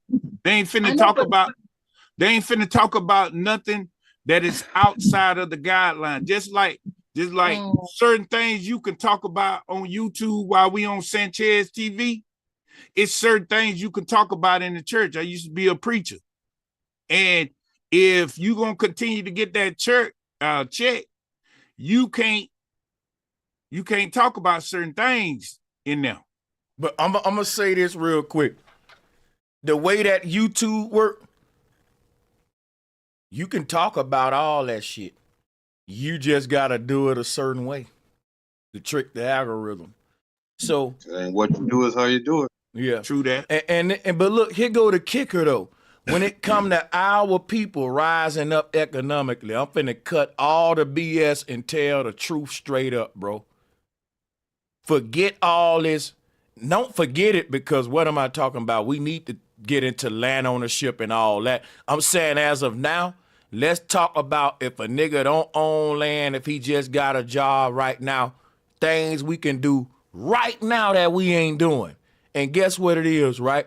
The number one thing that make black people money is what? Entertainment, hip hop, comedians, internet personalities. You got young black folks becoming millionaires overnight on TikTok. Check this out. Charleston White, a good example. He's a dude, what is he? Just an internet personality. The man's a millionaire. Black people can get rich overnight just by being them, joking and entertaining. Check it out now. If you say to yourself, when it comes to the hip hop industry, you got all of these black artists, you got all of these comedians and entertainers, and everybody using a gift for the corporations and to keep everybody else divided and conquered. Here go the problem right here. Our number one resource is just us. Not even then the earth got to offer. I'm talking about a nigga's swagger will make him more money than him trying to sell some bottled water. Him walking, seriously, when it come to Hollywood, entertainment, and guess what? If you look at it, all of the people that's got hundreds of million people following them, their personality worship today with the internet. Now, guess what? We got the biggest personalities and set the trends, and we ain't using it for our people because the biggest personalities in our group is cooning for Trump. For example, Charleston White with his MAGA hat on. He very funny. People in the South like him. I can't lie. I'm secretly a motherfucking fan. And it's in a toxic way to where when I was coming up in the South, we would buy the crackhead some crack just to make them dance so we can laugh, so we can say, boy, that crackhead crazy as hell. Let's get that nigga a rock and let him tell us some jokes. Now, I hate to give that to Charleston White, but I ain't saying he a crackhead. I'm saying he's like that toxic motherfucker that we like to hear from, and we know we ain't even right that we want to be entertained by the crackhead in the alley or the drunk uncle, right? We'll buy that drunk uncle a bottle of liquor and let him just crack us up, right? And that's kind of like that's why I brought up, this is our problem as black people, right? We are making the drunk uncles and these sort of shoot the shit personalities, we're turning them into spokespersons for our people. And that's dangerous. Yeah. Soothsayers. Yeah, soothsayers. They soothe us in some kind of way. Soothsayers. Mm-hmm. And the more ignorant shit that he say, the more we like him. Like the drunk uncle. If he go out there and talk bad about women, like we'll buy him a whole bottle of liquor. Man, I don't love these hoes. Fuck these hoes. I hit a bitch in the face the other night asking me, we'll laugh at it all night. That's how we grew up. Like to toxic shit. And we don't know we're promoting out of control behavior, laughing at it instead of checking it. We want to hear the drunk uncle talk about how he slapped the bitch. We want to hear the drunk uncle talk about, yeah, man, and just the bullshit. And really, that's our problem. Because it'll be cool if we did that among our people. But when we start bringing the drunk uncle to the political debate, When we start bringing these personalities into intelligent, we in trouble now. And that's where black media, to me, has went in this era. And I ain't even trying to throw no shade at Charleston White. I can't do nothing but sit here and keep it real on the vibes I get when I hear them. Because check it out. The drunk uncle can give you some good ass game too now. He toxic as hell, but like a broken clock, guess what he may say after the end of all that drunk ranting? That's why y'all need to listen. You better be buckling up with these women. And you make out of all that bullshit, toxic shit he said, wear a rubber, nigga. That was the jewel. You know. Right. Never underestimate a drunk's wisdom. But you know, that's the whole thing. They broke it down. So I think the strongest speaker I heard, the last one, was Dr. Khalid Muhammad. And he didn't play the radio. And my thing was, we ain't got people like that speaking up for us like that. I mean, you got a good voice, Sanchez, and there's other brothers out here, but to give the people morale on that level, we ain't got them kind of cats no more, man, for some reason. We ain't got them kind of situations, because think about this, right? Khalid Muhammad was getting up every day saying the white man a cracker, a devil, and blah, blah, blah. Now watch this.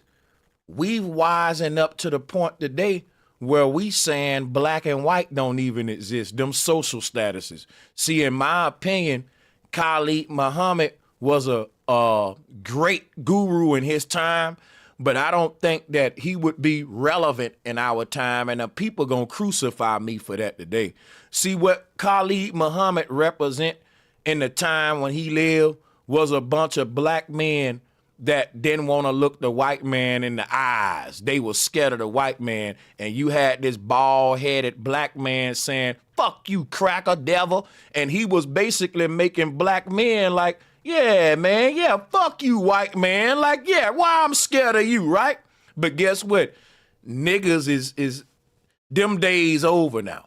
You know, we in the days of, goddamn it, yo, toughest black gangsters is on a podcast with Aiden Ross and shit. You know, it's a weird dynamic now to where you got big white personalities that own your black revolutionaries today, whereas a nigga like Khalid Muhammad, you can't make him into a Charleston White.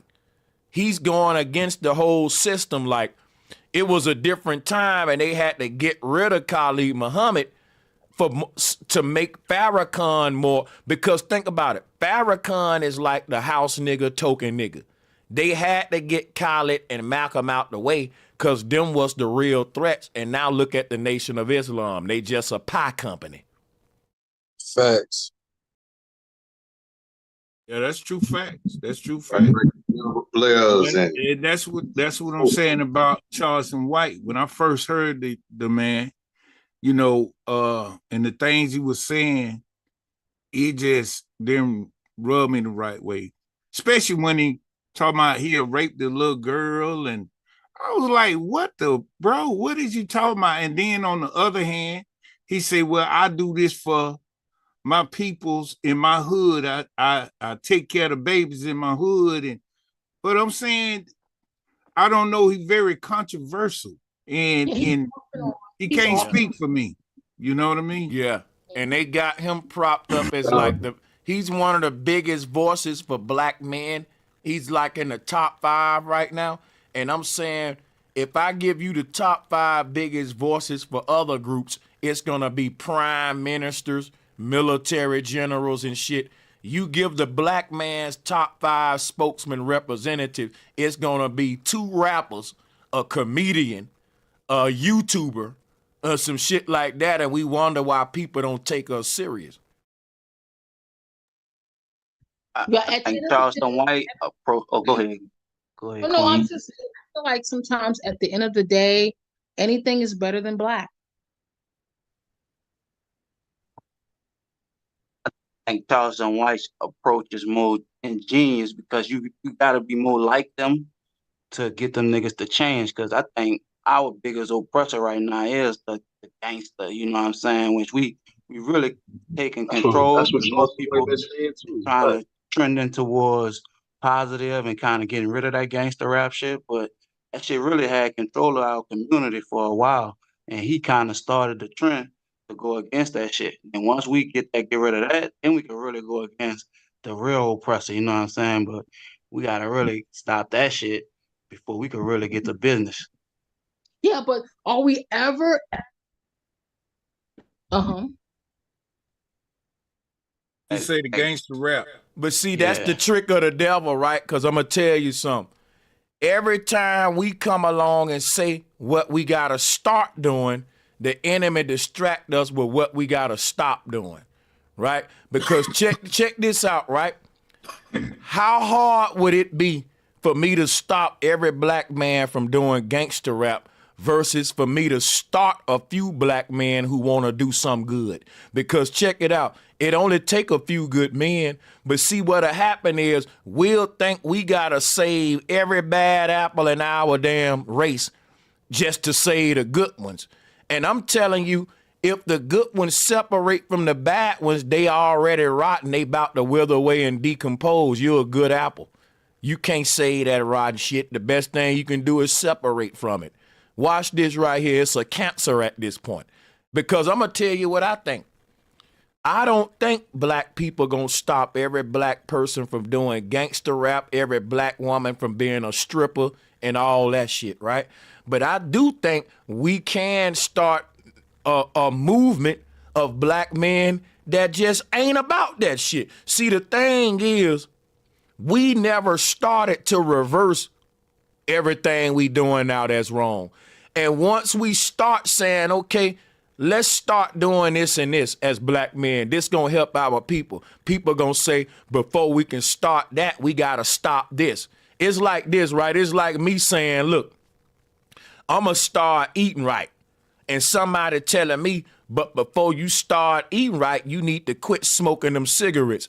And I'm like, I'm not even thinking about stop smoking these cigarettes yet. That's gonna come. But I did think about eating better.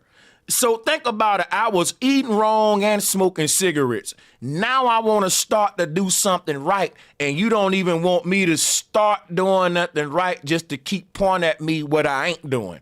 So yeah, I might be smoking cigarettes and eating wrong. But if I say, man, I'm finna start eating healthy, don't stop me from eating healthy by saying, but first stop smoking cigarettes. Say, yeah, you need to start eating healthy. And while you doing that, work your way off of them cigarettes too, man, eventually.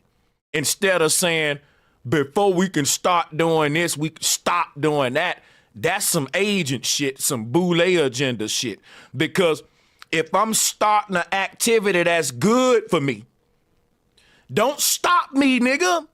Let me do what's best and let me get the ball rolling and started on that. And then we can talk about this other thing I need to start or stop doing. But I'm never going to tell a nigga, man, you talking about eating good. Why don't you stop smoking cigarettes first before you do that? Because now he going to think about that and be like, yeah, it don't make no sense for me to eat good if I'm killing my lungs. And that's a lie, nigga. You double killing yourself. You taking a step in one direction. At least you ain't eating bad and smoking a cigarette. Do that one positive thing first, one step at a time. You motivated to do something positive. Focus on it while you motivated and do it, and then worry about what else you got to work on after that. That's the kind of nigga that I look at it. But see, I see so many times they'll tell us, don't start doing that till you stop doing this. That's a little game to me they playing with us, man. They do that all the time. But you gotta be able to. It's like a double action. You gotta stop eating bad to start eating good. You know what I'm saying? So, and you gotta plug the hole in the boat before we could, get across the water. You dig? True that. That's facts.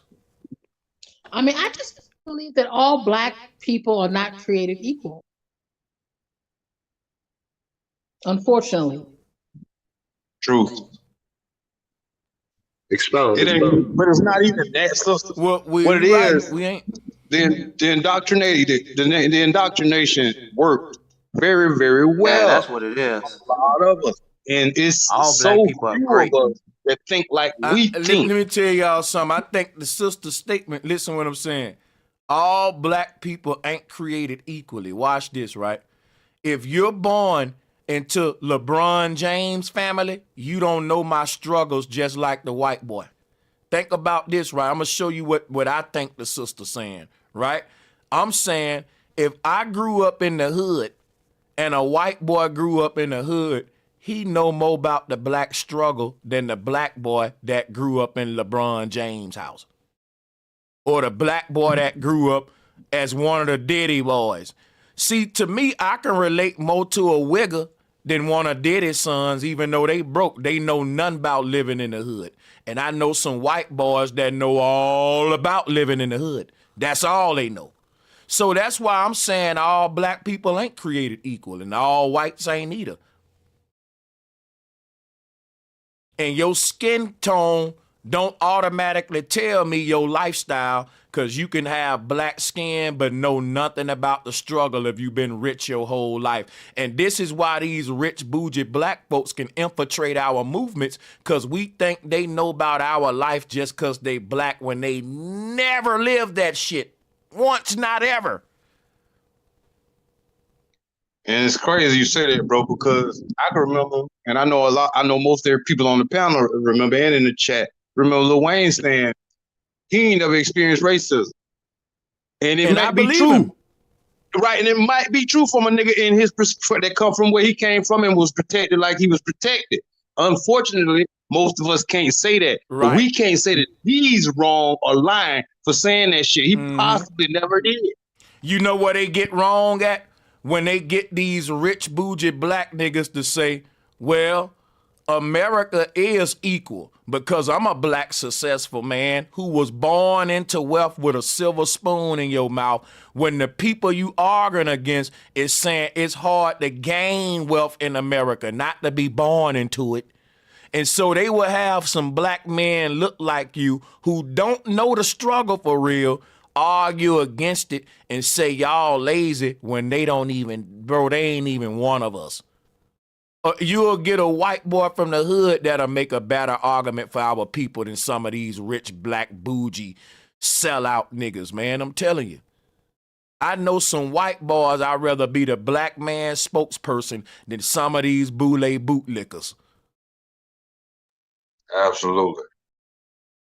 I know some white boys that'll never say the shit Charleston White said, that niggas was better during slavery. I know some white boys want to beat Charleston White for the shit he said about Black people. Nah, that's crazy. Goddamn. Goddamn, nigga. And listen, and Black folks think that, and they be saying Sanchez a coon. Sanchez, and I'm like, nigga, I just be telling niggas it don't matter if you date a white woman. I'm for dating out and swirling. I'm not up there saying shit that Charleston White and them saying. And they let that nigga be all through the hoods and shit, snitching and all that. I don't get Black people, man. You know? Most niggas to be who they are. I don't know. I don't meet too many of them friendly white people. A lot of these rappers live the life, they just read about them. But should we be friendly to those gangster niggas though? Like, should we be like hanging with them and talking to them that way if they're not receiving it that way, if they're still aiming? Watch this.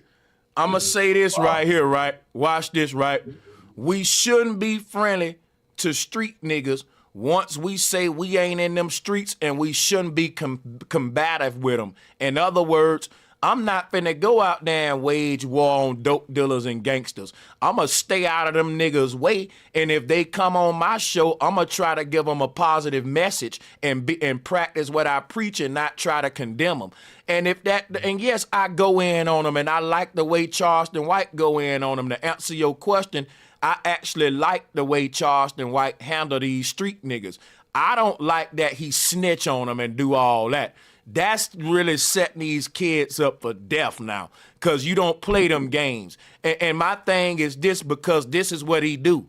You befriend them first. Like, you was cool with YSL Woody. He brought you to his family house, around his hood and all that. And the moment we fall out, you saying I'm a snitch and go to the police. Boy, that ain't hell no. No, they do it to each other though, Sanchez. That's his point. I'm saying don't play both sides, man. Either you gonna go against the gangster culture or you secretly trying to be a damn gangster. Right. I understand that. Correct. He really saying the gangster culture go against their own culture. It's just toxic altogether. Like, you know what I'm saying? That shit's stupid. But you're saying don't involve yourself with that at all. Like, I'm gonna just stay over here with the guys that's... No, listen what I'm saying.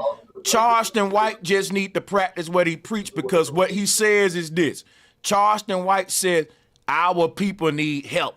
When niggas say that, they're saying mental help, like therapy and shit. Fathers in the house and all that. That's what he teach. He be interacting with a lot of these young men like Lil Durk and all these niggas who need mental help. And instead of him saying King Von need therapy, he's saying, I hope all these little niggas die.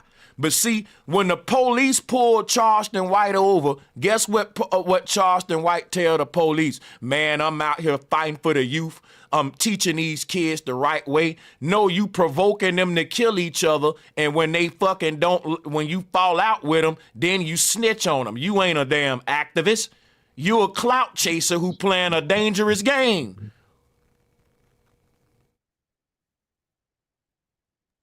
Like, no, what I'm telling you is this.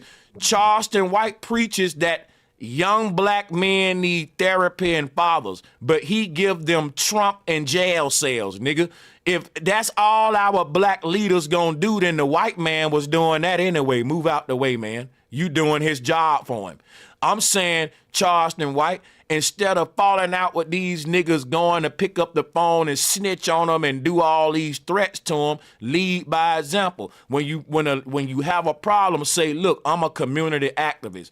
And a lot of these rappers, right, they got the mind I had as a young black man with no father. So I ain't gonna lash out on them. I ain't gonna egg them on. Charleston White go live and talk about their children, fucking their children, all kind of foul shit. He be more fouler than the gangsters. Some of the shit out of Charleston White mouth, I don't even hear gangsters doing all that about each other, children and stuff. And I'm saying, you can't be a community activist on 1 minute when the police pull I'm helping young black men who traumatized and all that. But then you on Say Cheese saying, YSL Woody a real gangster. I bet y'all won't do nothing to him. How you helping young black men being an instigator in beef?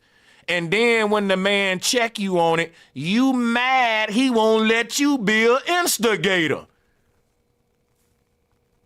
See, look, it's reverse psychology. The shit work. Like, man, that shit don't work. He causing more problems. He's causing more problems than solving them for real at this point. I believed in him at first. But you gotta know, Sanchez, like when you in the hood, you gotta talk hood. Like them niggas ain't listening to no square niggas talking. Niggas ain't listening to no snitch neither though. How you gonna be out here snitching on niggas and you trying to reach little gangsters in the streets? How did that look? That's stupid. All the community activists know you is not gonna get the trust of these little gangsters you trying to work with, and you're a known snitch. You might end up getting killed by one of them niggas. You're promoting snitching, really. I don't know no community activist that's egging up the little niggas to kill each other and ratting on them when they do it. You ain't a community activist. You playing a dangerous game in these streets. You gotta be an agent. Yeah, and the only person they're working for is him. It ain't working for nobody else.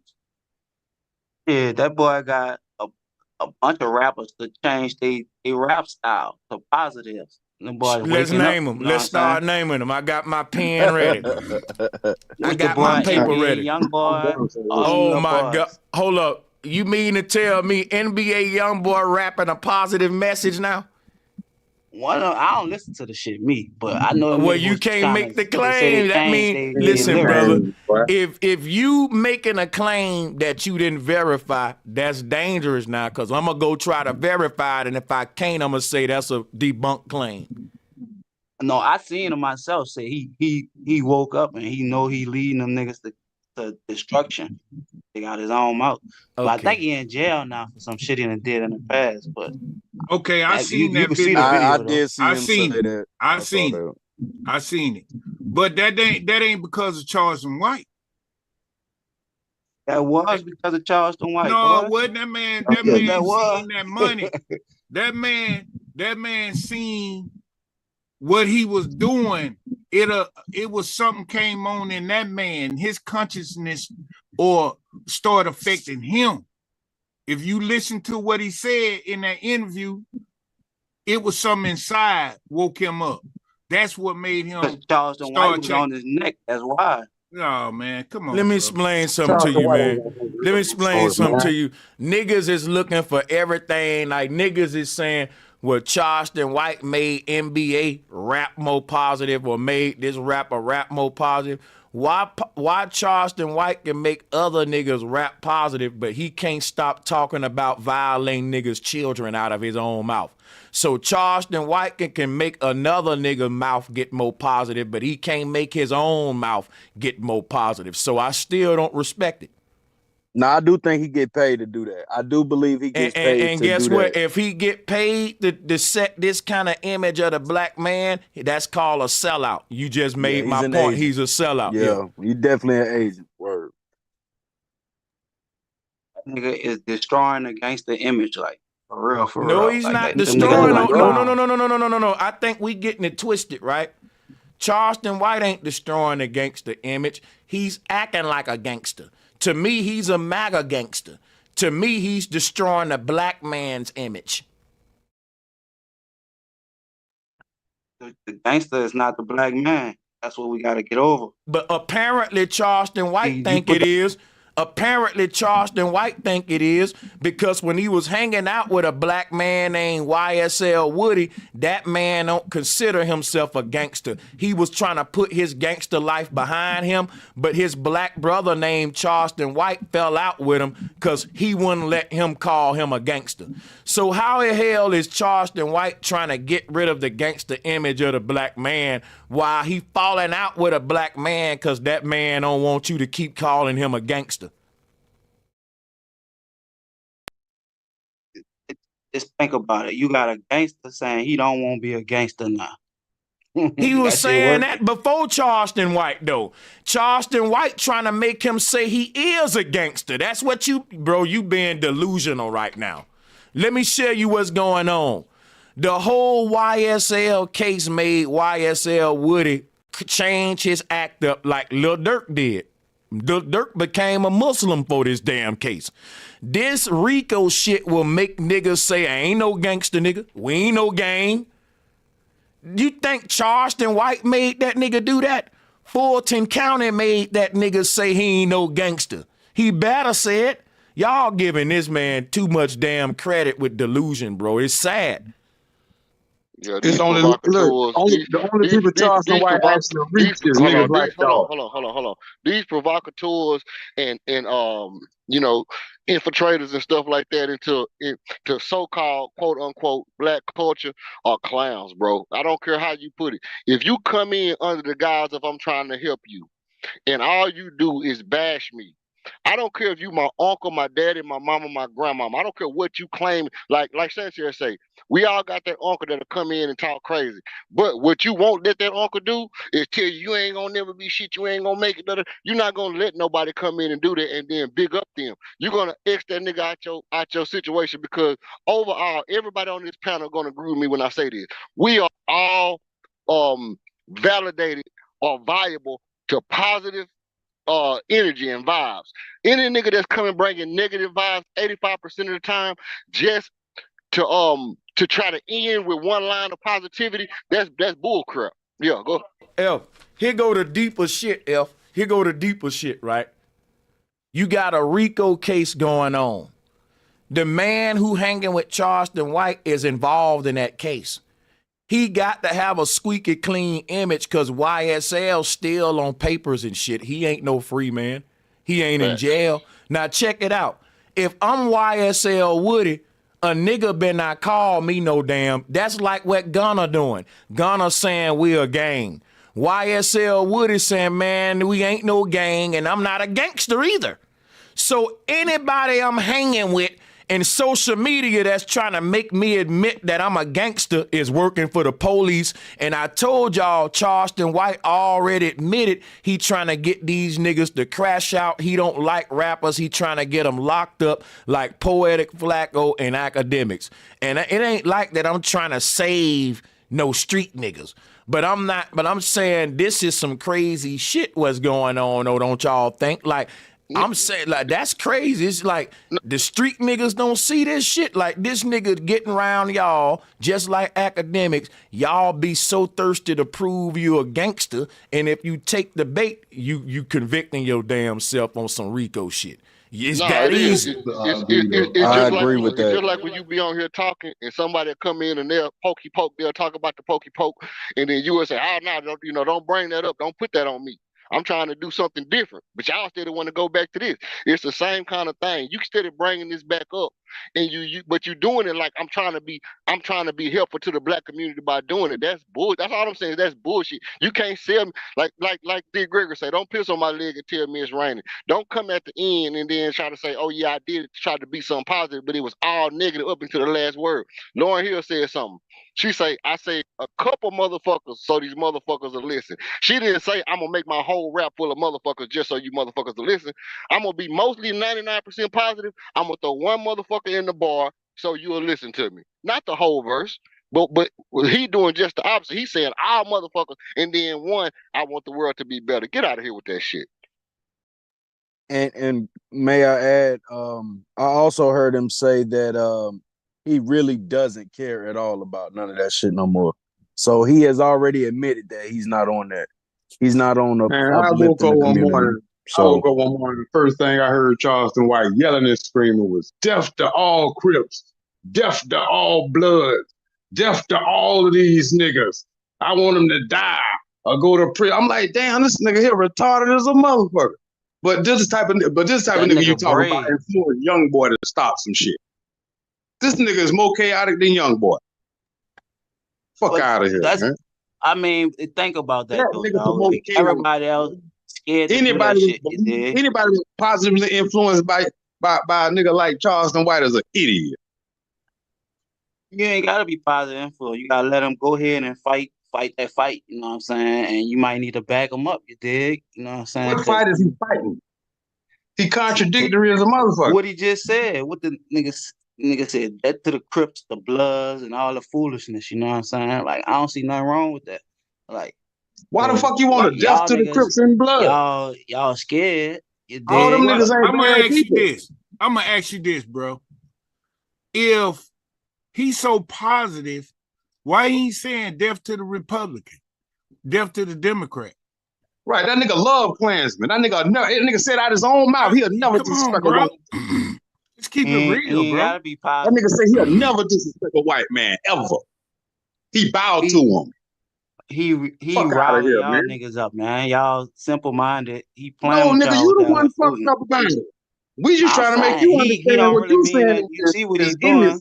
He just trying to get views, like, you know what I'm saying? Like, He got if you your paying view. attention to that's nigga fighting gangsters. See, like, that's think what's about that. No blood. That's what's crazy, bro. He doing it for views, but he's stepping on people to get the views. Here go the thing too. Hold on. No, stop, bro. Slow down. My turn. This what you doing, bro. When you say everything we point out, see what I like about this brother, right? He keeping it real now. He ain't say we wrong about Charleston White. He said, look, y'all, he's doing it for views. He getting money, though. So he ain't said we wrong. He just saying, but look, man, this just for views. Now watch this. Charleston White can't go in on a OnlyFans bitch who's showing her ass for views if he's going to go online and fucking belittle his own manhood for views, because men gonna look at you different when you start talking about sexually doing stuff to niggas' children. We don't even look at you. You putting a stain on your manhood with some of the stuff he say, raping women, right? So he willing to taint his own image as a man, as a black man, right? Which kind of affect all of us in the image of black men, because it's showing white men we don't give a fuck about our image. We'll do it for views. We'll compromise our image and how we look to our children, little black boys, little black girl. We'll compromise that for a little money. And so now the black man is a bigger hoe than the black woman at this point. So now a nigga like Charleston White can't be a community activist now and a hoe at the same time. How you gonna tell these young children to stop acting out for the white man and being a nigga and dumbass like these rappers for a bag if you doing it too, Charleston White? If you going out here tap dancing and provoking niggas, beefing with them, snitching, the rappers doing all that for money too, nigga. You might well should have just been a drill rapper. Everybody doing that for money. That's the quickest way to the bag, to compromise yourself. And that's why he got rich so quick. That's why he's on the same platforms as all the rappers. Say Cheese, Vlad TV, making his rounds too. Same venues, nigga. Same jury, same everything. Getting put over by the police with syrup and lean and weed, just like a rapper. Ain't no different, bro. I'm not gonna get that nigga a holier than thou pass. He just another street nigga to me. Y'all can look at that nigga like a revolutionary. But he just doing his task, you know what I'm saying? Like, he ain't the political nigga. He that nigga doing his mission, you know what I'm saying? Think about I how ain't brave saying this nigga is. if his mission is to go out there against his own people for white folks and for Trump, then guess what? His mission suck. His mission make him a Judas. His mission is not respectable among me other ancestors and real people. Or the white man. Right. Even the white man who giving him the bag don't respect that. Real talk. Well, look, he said that. Only motherfucker respect him is little niggas and young niggas like him. Nah, he used to say that he was actually going after the white man, you heard, in the beginning, but he seen that how black niggas was cooning, so he started coming after black people, you feel me? But I agree with everything you said. I never saw Charleston White going after the white man. He said out his own mouth, he would never. I've always heard Charleston White big up the white man on some Uncle Ruckus shit and go after these niggas. Right. That's what I've always heard. So nigga say he'll never talk down on a white man. Right. Out his own motherfucking mouth, nigga. I can't make nothing up. You ain't gotta make nothing up about a nigga like him. We ain't got a lot to make him seem like he literally, because he literally went. Nigga, I saw the interview. He really said that. Sometimes he gets serious. Sometimes he be playing. But and that's what I'm saying. Though, real, hold that thought. Guess what I'm telling y'all? When you are saying you're gonna be a revolutionary for your people, you gotta be serious at all time. In the career field of a revolutionary, a motherfucker can't even never see you smile one time.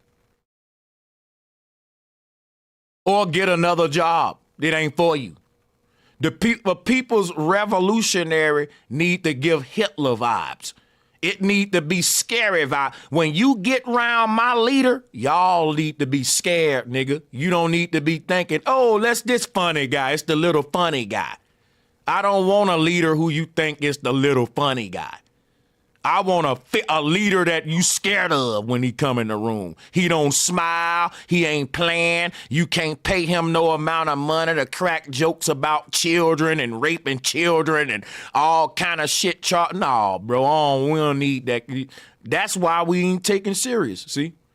See, we think that our homeboy got to be the leader of our people. It's okay for these personalities to be your homeboy, a nigga that I listen to sometime because he funny. But once we start putting these niggas in leadership positions, I give up on black people now. And that's what we doing. I'm gonna tell you like this. It's like I Charleston agree. White manipulates the young men who ain't grew up around no real men. You understand what I'm saying? Because see, sometimes he'll say some little profound OG shit, and he captivate the shit out you young niggas. Oh, you heard what OG said? Next thing you know, he telling you he don't give a fuck about now one of you young niggas, all y'all need to die. But that's the nigga you fuck with. But Nigga, think about what if that nigga was I saying. grew up around real OGs, and they'll never disrespected no man because that shit ain't commendable. We don't do shit like that. Charleston White can go. Charleston White can go in it. Listen now, Charleston White can go anywhere in the South and do a show and tell niggas in the South to their face, black people was better off when the white man had his foot on our neck and we were slaves. And he doing this in the South among people whose ancestors were slaves and his ancestors was slaves. Now people think Jesse Lee Peterson a coon. Because Jesse Lee Peterson from the South, Alabama, come from slavery. But he say stuff like, we did better under Jim Crow and all that. And he's been canceled. I be like, how do we pick and choose who can disrespect us and who not? I would love black people if we kept the same energy for everybody that did these things. I'd be so proud to be black, but I'm just like every other race now. I can't take my people serious either. Because we wishy-washy. We say this is what we ain't gonna stand for. Unless you Charleston White, you can say all that shit, nigga. We fuck with you. And you don't give me a good reason on why though. And so now I got to make up in my mind, okay, it's because he's entertaining.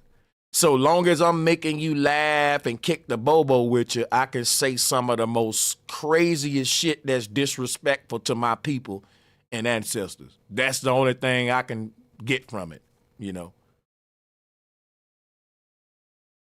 You can't disrespect us and be boring with it. If you gonna disrespect us, you better be entertaining, nigga, and we'll buy a ticket to the show. Yeah, that's the Trump effect. Yeah, That's like people say. What if he was saying, man, look, y'all leave y'all wives, y'all get on drugs, y'all stop taking care of y'all Why kids. the hell, bro? That sounds stupid as hell right there. I'm gonna tell you something right now, bro. Who would do that? If I'm trying to infiltrate a movement and make people think that I mean good for them, why would I go up there and just tell them to do bad? You know what I would do? I would go up there and act like I care, and I would give little Jews here and there, while guess what? Egging on beef, spending my money with the white jewelers when I lace my neck up, still going to the strip clubs, because check this out, right? If you really cared about young women not being strippers and young black girls, you know, doing the right thing, guess what? You wouldn't be patronizing a strip club. But so you can't, and ain't no way around this, bro. The fact that a lot of these black MAGA support niggas, the MAGA part of them is saying, we got to get rid of these promiscuous women. Because that's some white man Republican shit. But the nigga part of them is saying, you going to the strip club tonight? So they live in this double life to where your MAGA hat is saying, I shouldn't be promoting women with their cheeks hanging out. That's what the MAGA saying. That's the old white dude who's, you know, uppity Republican that they trying to be part of. But the nigga part of them is saying, damn, I just made some money from that Say Cheese interview. I'm tricking with one of these thick hoes tonight, baby. And so now you got this situation where you got this dude saying one thing, right? And all of his talking points is coming from the MAGA movement, the Trump shit, which really is against gangsterism, thought culture. The MAGA folks really don't fuck with that. But see, a lot of black men, but see, you let me talk. I want to make my point. I'm saying you got a lot of black men that's trying to be MAGA guys, but it's hard for them to live the values of the white Republican man because he really don't want to see no cheeks hanging out. He really don't care about a strip club. That white old Republican dude, right? He really trying to clean up this. He don't want to hear that gangster music. But see, a lot of black men who think it's cool to be MAGA, they at a conflict in their life. They live in this sort of, they at a contradictory point to where you trying to embody these old white man's values. But really, nigga, you having fun at the strip club. Really, you liked it, them cheeks hanging out when you was at that stoplight and that sister walked by in them little shorts. Nigga, you know that looked good to you. All of a sudden, that don't look good because you MAGA now? And that's how y'all end up hypocritical, and that's what I'm saying. Y'all don't see this conflict that a lot of these niggas going through. Now check this out. Folks be like, Charleston White make niggas think. Why? By saying it's okay to snitch? By pitting rappers? Guess what? I'm going to tell you what ought to make a nigga think. When a nigga see a rapper go through what Young Thug and YSL went through while you thinking your homies got your back and they rat you out and all that and that these streets got friends, if that don't make you think, Charleston White ain't gonna make you think. Cause check it out. If Charleston White make niggas think, how come YSL Woody had to make him think? Because he was out there saying, man, YSL Woody a killer. I was in Atlanta with that nigga. People don't fuck with him. Boosie's scared of him. How is that making YSL Woody think? If you ask me, I'ma say that's a result of Charleston White not thinking. You not thinking, bro, that you can get that man killed talking like that, trying to clout chase and promote gangster culture. So guess who was thinking? YSL Woody. YSL went live respectful and said, man, I was disappointed because I looked up to the OG. I don't live that life no more. And I don't want nobody to paint me in that way. And to me, that was a moment where Charleston White should have said, I was wrong. Charleston White can have a thinking moment too. Y'all acting like cult members, like that nigga can't do nothing wrong. There are several instances where he need to humble himself and realize I was wrong on that.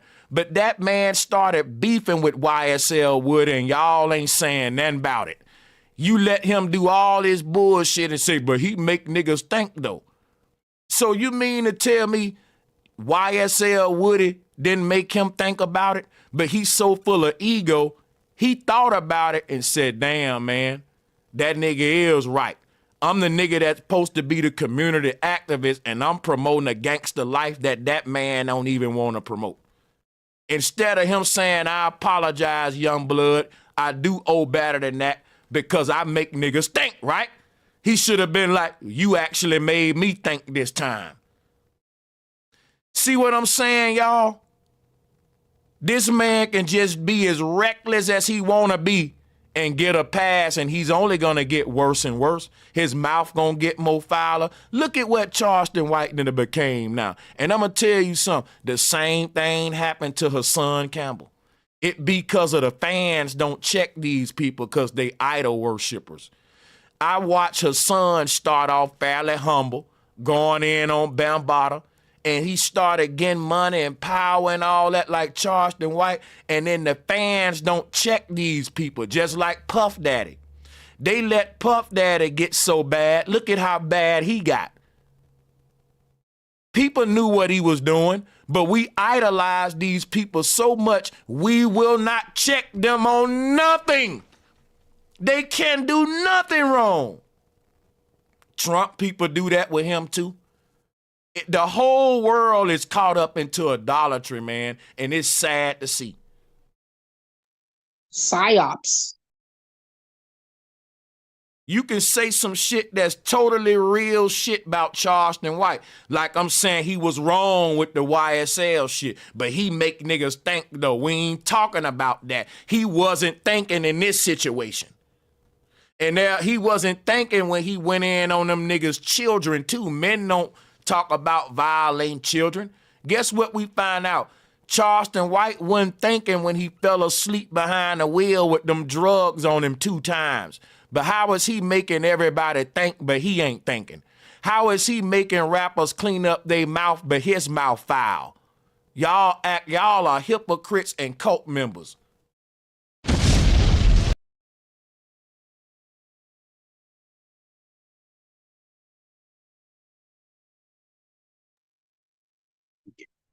The rap music telling you every day to do those things that I was saying, you know. So it's steady going against them boys. You gotta let them work.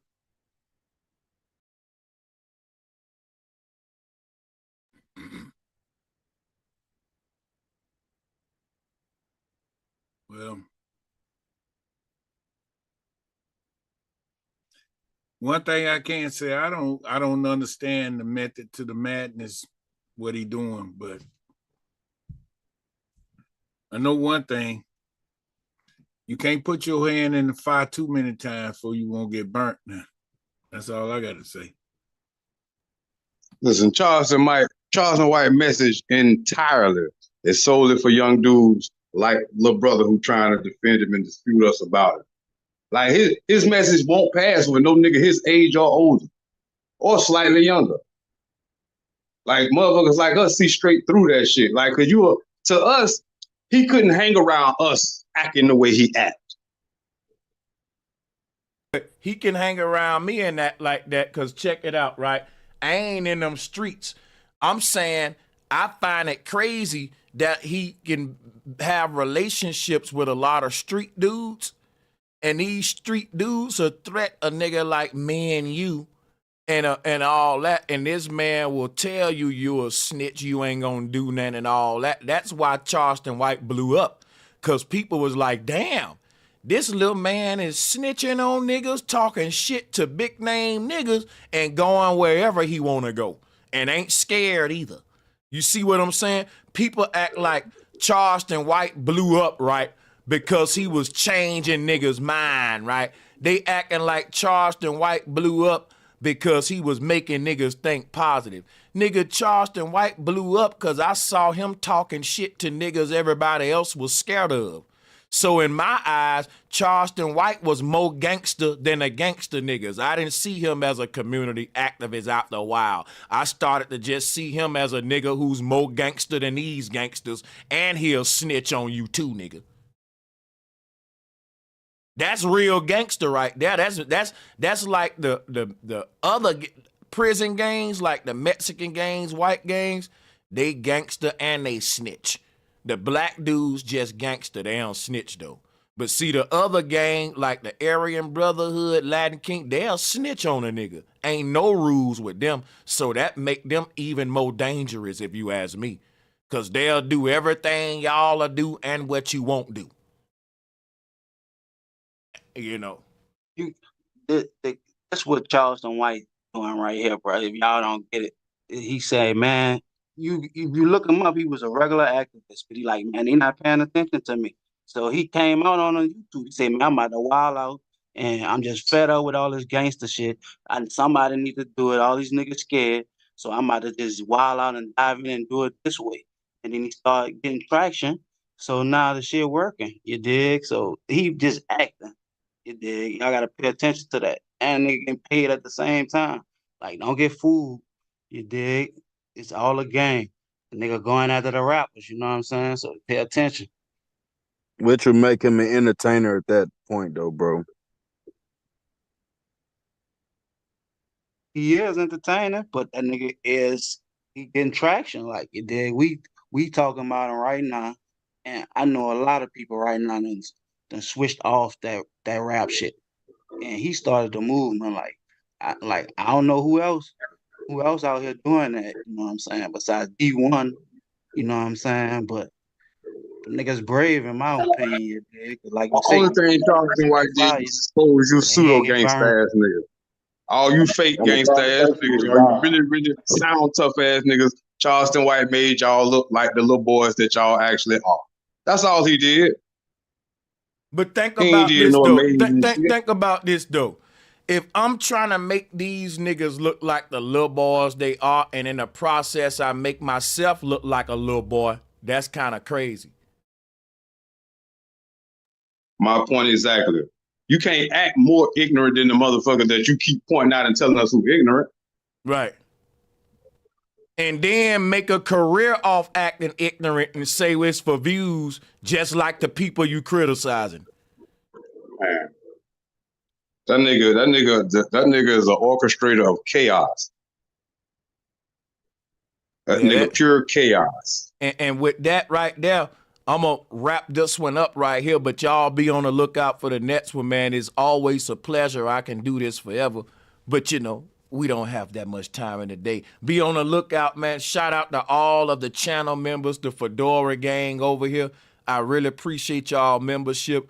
What we do over here is have conversations that need to be had no matter how controversial they are. And we ain't trying to throw no salt on none of the people. That's the topic for today.